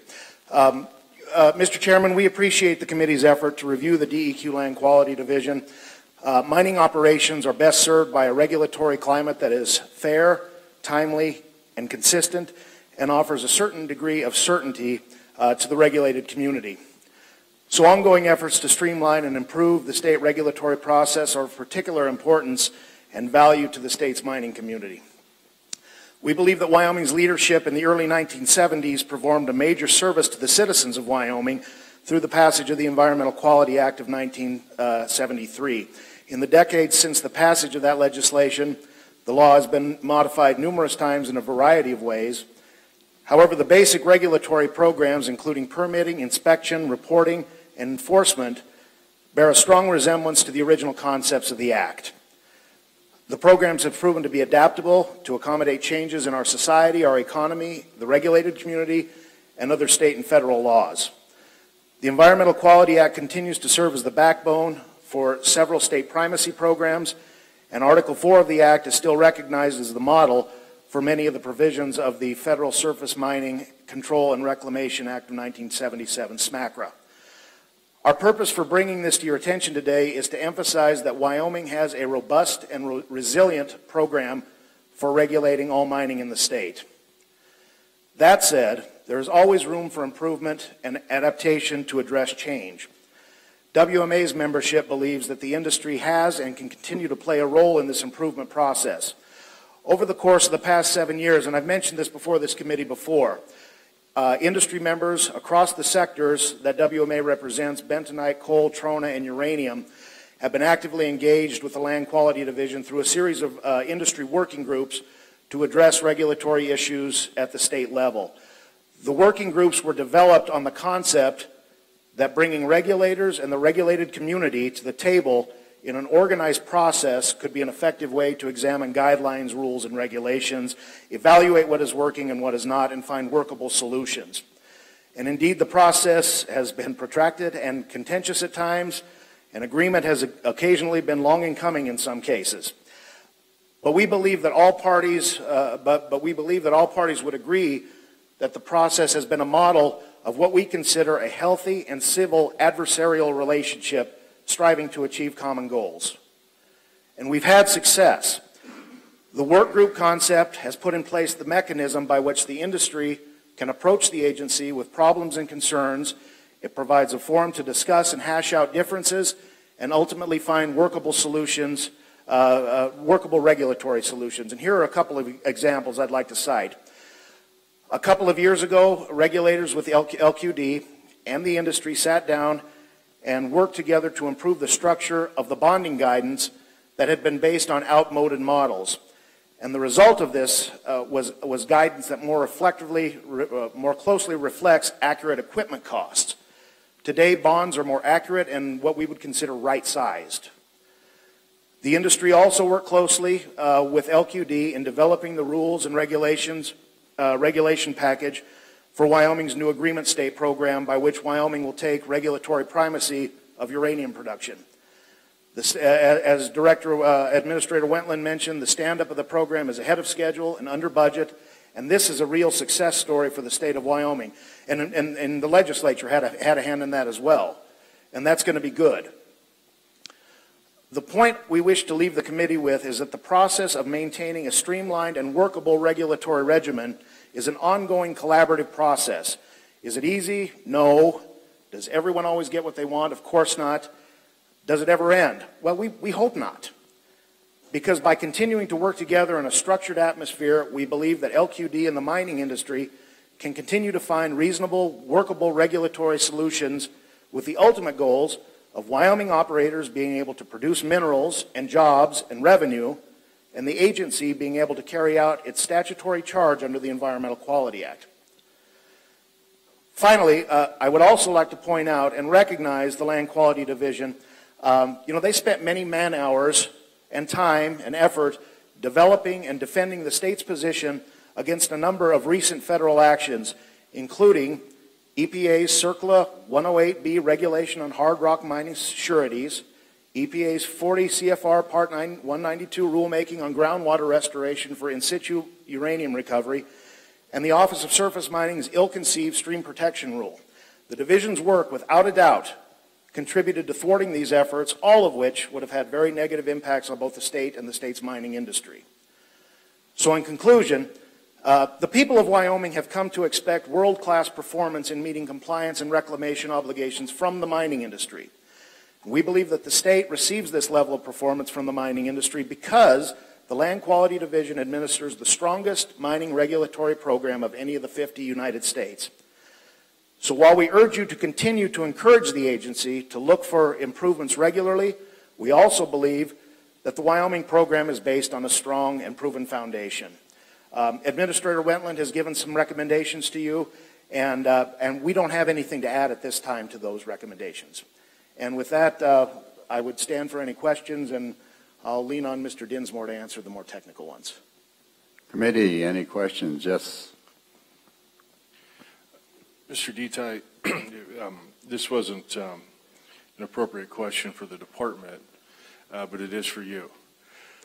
So, I understand, and we deal with sort of the upper level within DEQ, and they've always been very good, answer questions that get us information. But, the constituents we represent, we hear complaints from time to time. We try to be a go-between. Your position is similar. My question is, and what I hear, I don't know if it's true or not, but at the regional offices, are there consistencies in the application of the rules, the guidance, or do your members see anything that's different from one office, say Sheridan versus Lander or Cheyenne? Mr. Chairman, Representative Greer, that's an excellent question. We have seen inconsistencies. We have the mechanism in place through what I have just described to bring those concerns to the agency. And I think the agency hears those and does what it can to address those. I think there's some personnel issues on that. But we have expressed those concerns, and we have seen those. And I would say we've seen some improvement over the last few years. I would. Yeah, thank you, Mr. Chairman. And that was going to be my question. Has that been a discussion point in your working group? Have you worked for solutions, and have you seen improvement? Mr. Chairman, yes and yes. Yes. Representative Lindholm. Thank you, Mr. Chairman. Mr. Detaille, thank you for your testimony. It's really appreciated. In regards to some of the testimony that you heard today between the DEQ and some of that discussion that happened between this legislative body and the Land Quality Division, is there any of those aspects that really give your organization heartburn in regards to reclamation or those types of things? Mr. Chairman, Representative Lindholm, it all gives us heartburn. It's stuff that you just have to work through, though. And again, the point that I would leave with this committee is you've got to come to the table, and you've got to work through the issues. And if you kind of go through the things where you can change something and solve some problems through the guidelines, through rules, and ultimately through legislation, if you can work through those issues, let's do it. You've got to keep those lines of communication open. We can solve problems try to solve the problems. I'm not sure that answers your question, but maybe we can talk offline about it. But no, you got to work through the issues. Further questions, committee? Thank you, Mr. Chairman.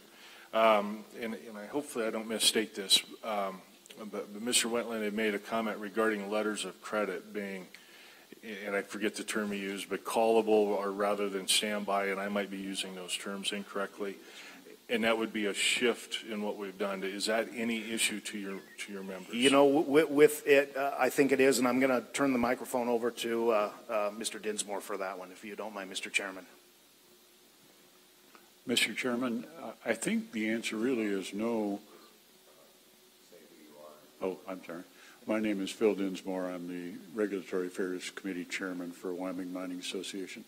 And I think that we haven't seen significant concern with that proposed change, but that's kind of a difficult question to answer simply because with 100 or more members of the Wyoming Mining Association, some of the comments get lost in the greater concerns of the proposed rules in financial assurance right now. So I don't think it's a major issue.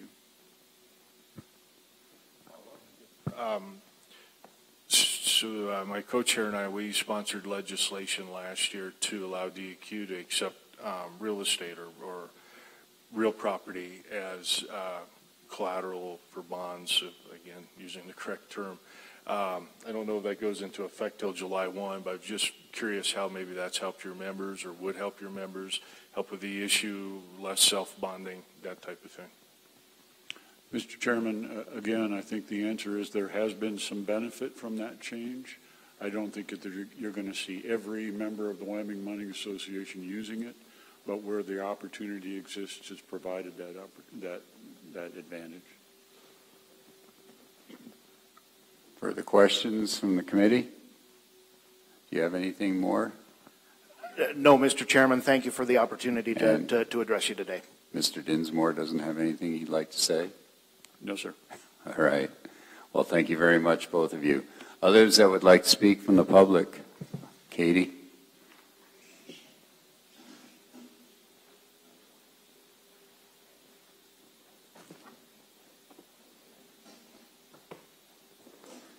Please introduce yourself. Thank you. Mr. Chairman and members of the committee, my name is Katie Legursky. I'm the Executive Director for the Wyoming Contractors Association. With me today is Paul Beeson.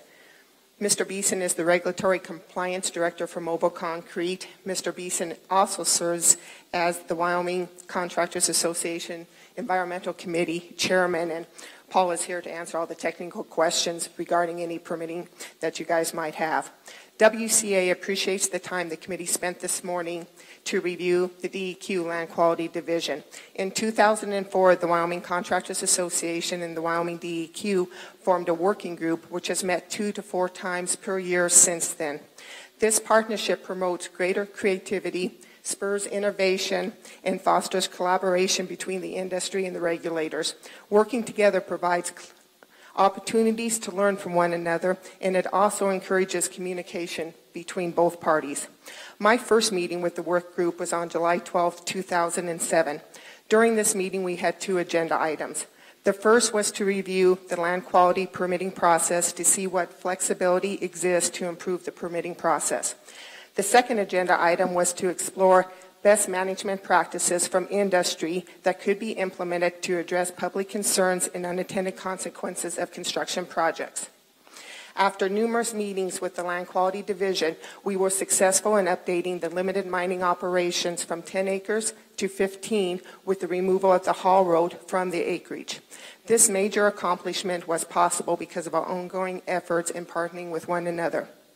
Recently, we have formed the Sand and Gravel Work Group to identify areas in the permitting process that could be reviewed, modified, or eliminated to make the regulatory process smoother for everyone. Prior to our first meeting on May 21st, WCA prepared a survey and sent it to 170 sand and gravel operators throughout the state, asking for their feedback on where they would like to see efficiencies. This information was received from the survey, was shared with the work group, and we used that information as a starting point for our discussions with the regulatory agency. Immediately, we found common ground and agreed on a number of items that Administrator Wetland identified earlier this morning. Our next work group meeting is scheduled for August 9th. The 2 agenda items that we had agreed on to address at this time during this meeting was to discuss and analyze the 6-mile LMO radius and also look at alternatives to obtaining a permit and bonding for exploration of viable sand and gravel resources. Again, WCA appreciates the partnership we have had with DEQ and the Land Quality Division, and we look forward to working with them in the process. And I would be happy to answer any questions. Really? Sorry. Okay. Representative Lindholm. Yeah, thank you, Mr. Chairman. Thank you, Ms. Legursky, for your testimony. It's awesome. I think it's great that this working group has formed. You spoke specifically towards LMOs and some of those ideas that are being brought forward. I guess I'm interested in hearing more whether or not there is any ideas for the reclamation by the landowner consent, essentially, where you do have landowners out on a agricultural type place that maybe don't want just the random order that normally happens thrown back. Maybe they'd like something else, and if agreed upon by the landowner and those individuals that you represent, would that be something that your organization would support? Mr. Chairman, that is something that we would be more than happy to take a look at. Right now, we're letting the work group decide on what issues they would like to address first, which ones are more of a priority to them. And from a number of operators up in the Northeast Quarter, their first priority was looking at the exploration and what changes we can make there. So we're doing baby steps as we go along within the process. There are a number of other items we would like to get to, but as of for right now, the priority would be looking at exploration first. Just a follow-up. Thank you, Mr. Chairman. In regards to exploration by dozing, are you looking at specifically exploration, or can you, I guess, maybe needle down on the exploration by dozing aspects, landowner consent aspect versus a permission from DEQ if it's privately owned? Mr. Chairman, we haven't really gotten into a lot of details yet on that. What industry would like to do is meet previously to our meeting with the DEQ Land Quality Division to go into a little more detail on what industry was thinking. Some of the ideas were just to be thrown off right off the bat was looking at maybe doing some sort of general permit, but having requirements depending upon what type of exploration you're going to do, whether you're going to go in and trench, whether you're going to drill, and then set certain guidelines that must be followed, and maybe do that rather than going and obtaining a permit and a bond from DEQ, but working directly with the landowner. Those are ideas that were just thrown out in the beginning. We haven't had an opportunity to sit down and vet it among all the members serving on the work group yet, which is what we plan on doing prior to August 9th. Got it? Okay, after this meeting, everybody will remember the Alamo. You used it. Yeah, I tried, man. Any other questions from the committee? Any other great suggestions from the committee? Anything else you'd like to add? Yes. Thank you, Mr. Chairman. I will ask the same question of your members and the same issues with consistency between the regional offices or any issues that you see on a day-to-day basis, or that your members have to deal with on a day-to-day basis. If you don't mind, I'd like to turn it over to Mr. Beeson that deals with that on a regular basis. Yeah, I'm Paul Beeson, Mobile Concrete, Inc. And Mr. Chairman, yeah, there has been some inconsistencies in regional because of change of personnel. I see it, you quite often from year to year. In the regionals, you'll see a completely different permit manager. Yeah, thank you. And then along those lines, in terms of some of the suggested changes with respect to the response time, is that, and I assume that's an overall benefit to your members until one of your members' applications actually gets put back on the back shelf. But is that good policy for your particular members? Mr. Chairman, we did discuss this at length, and our members do believe that if DEQ has responsibility to get back to them within 45 days, 30 days, then industry must provide the same type of service back to the agency. After all, both the agency and the operator wants that permit to move in a timely fashion, and if it's the operator holding up the permit, then that is definitely on us, not on the agency, because we weren't able to get back to them in a timely manner, and it took us 6, 8, 9 months to get back to them. We understand that there's other permits that are in the process, and we believe those other permits should be forward. So yes, we believe that industry should have their ducks in the row, and industry should be able to get back to the agency within a timely manner. Mr. Chairman, thank you. And I understand. I think this would have the biggest impact on your members. I mean, the mining association have larger scale plans that they work on. And you're going to do an education with your members so that they understand that if these time frames are stretched out on their particular permit or application, that is the reason why. Mr. Chairman, if I may just address that, since 2004, whenever there are any dramatic changes such as this, we do educate our members. We also bring in the agency. They provide the training and the updating as well. We do newsletter articles, and we work directly with our environmental committee, so most people are on the same page at that point. Further questions from the committee? Seeing none, if you have nothing else for us, Katie, you're okay. Thank you both. Appreciate it. Anyone else in the public who'd like to come up and speak? Shannon?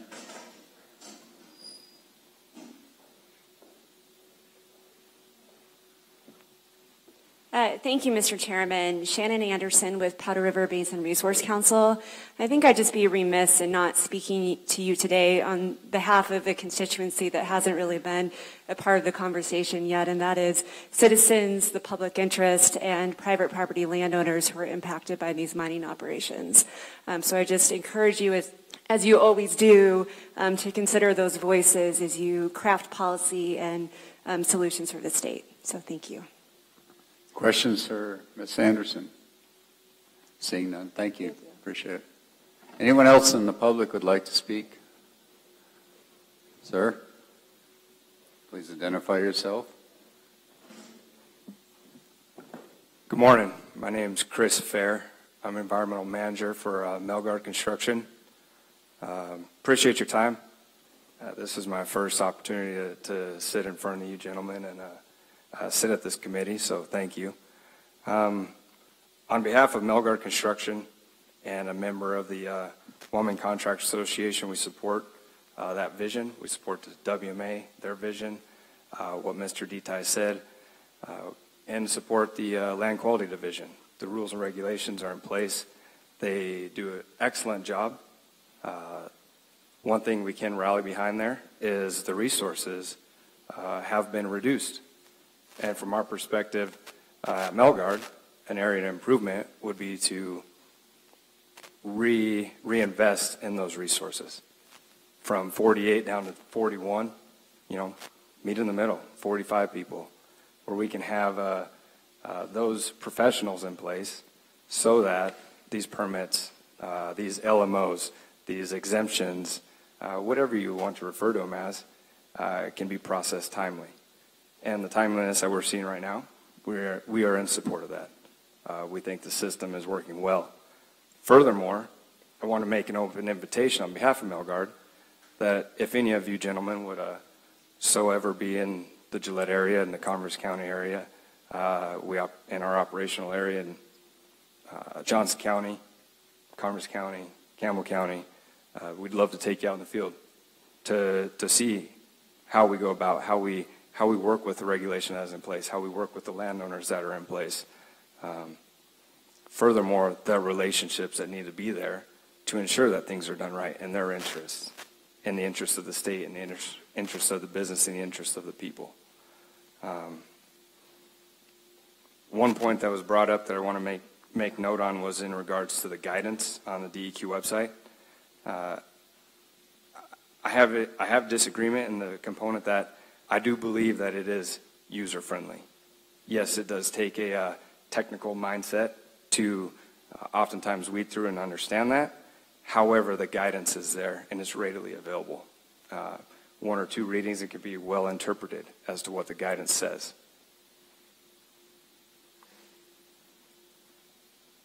Furthermore, on the 6 proposals moving forward, I think Mr. Wentland and his team have provided an excellent opportunity to improve the process, and we look forward to what that may come to, how that may benefit the industry. I'm open to any questions. Questions for Mr. Fair? Well, thank you for your time, Chris. Appreciate it. Yeah, thank you, guys. Further public comment on Land Quality Division in particular? Seeing none, seeing none. Public comments closed. Back to the committee. Does anybody have any last-minute comments to make? I think that pretty much the last item was, I mentioned earlier, clarification of liens will be, with Tamara or Brian, would you guys put that on for next agenda? That'll be one of the items. Mr. Kaysen will be there at that time. Mr. Giese will be notified of it. So other than that, what else do we have? What we did ask was next meeting will be the 27th and 28th of August in Laramie, I believe. And you have that place assured. Do you know if we have anything lined up? Are we at the Rochelle Center or are we at the... Okay. All right. Well, anyway, put it on your calendars for the 27th, 28th in Laramie. We do have some work for LSO on public purpose investments. You're going to write a bill that will eliminate a couple, 3 that we think are not being used anymore. And the trust company statutes, you're going to rewrite those as suggested to include the latest changes. And then there's a couple, 3 of us. I think it's Representative Laux, Senator Rothfuss, and myself that will help you review and see if we can get it right this time, and then the committee can tear it apart afterwards. Okay. Anything else, Mr. Co-Chair? No, I think you've got most of that covered. I'll I'll get with the co-chair here. We'll try to get a rough agenda put together. Next week is probably when I've got time to work on that for the August meeting, just so we can start working on that. Fits and starts, it seems like, to get that done. I think that's... Thank you, Mr. Chairman. The other topic which we didn't conclude and put legislation together on was the energy authority or entity. My understanding from the conversation yesterday is that we'll discuss that further, give it some additional thought, and potentially include that in the agenda. Is that the intent? So to continue to discuss next time? That's correct. That should be added to the agenda too for next time. And if you, Brian or Tamara, if you guys want to put out something that we can review in the next week or so, as far as a temporary agenda or first draft, and then we'll go from there. Okay. Any other comments from the committee? If not, I'll entertain a motion to adjourn. I'm surprised you guys woke up long enough to do that. The Senate has arrived. Okay, we're off our oxygen now. Okay. I have a motion and a second. All in favor say aye. Aye. All opposed? No. Okay, other than Lindholm is excused and adjourned.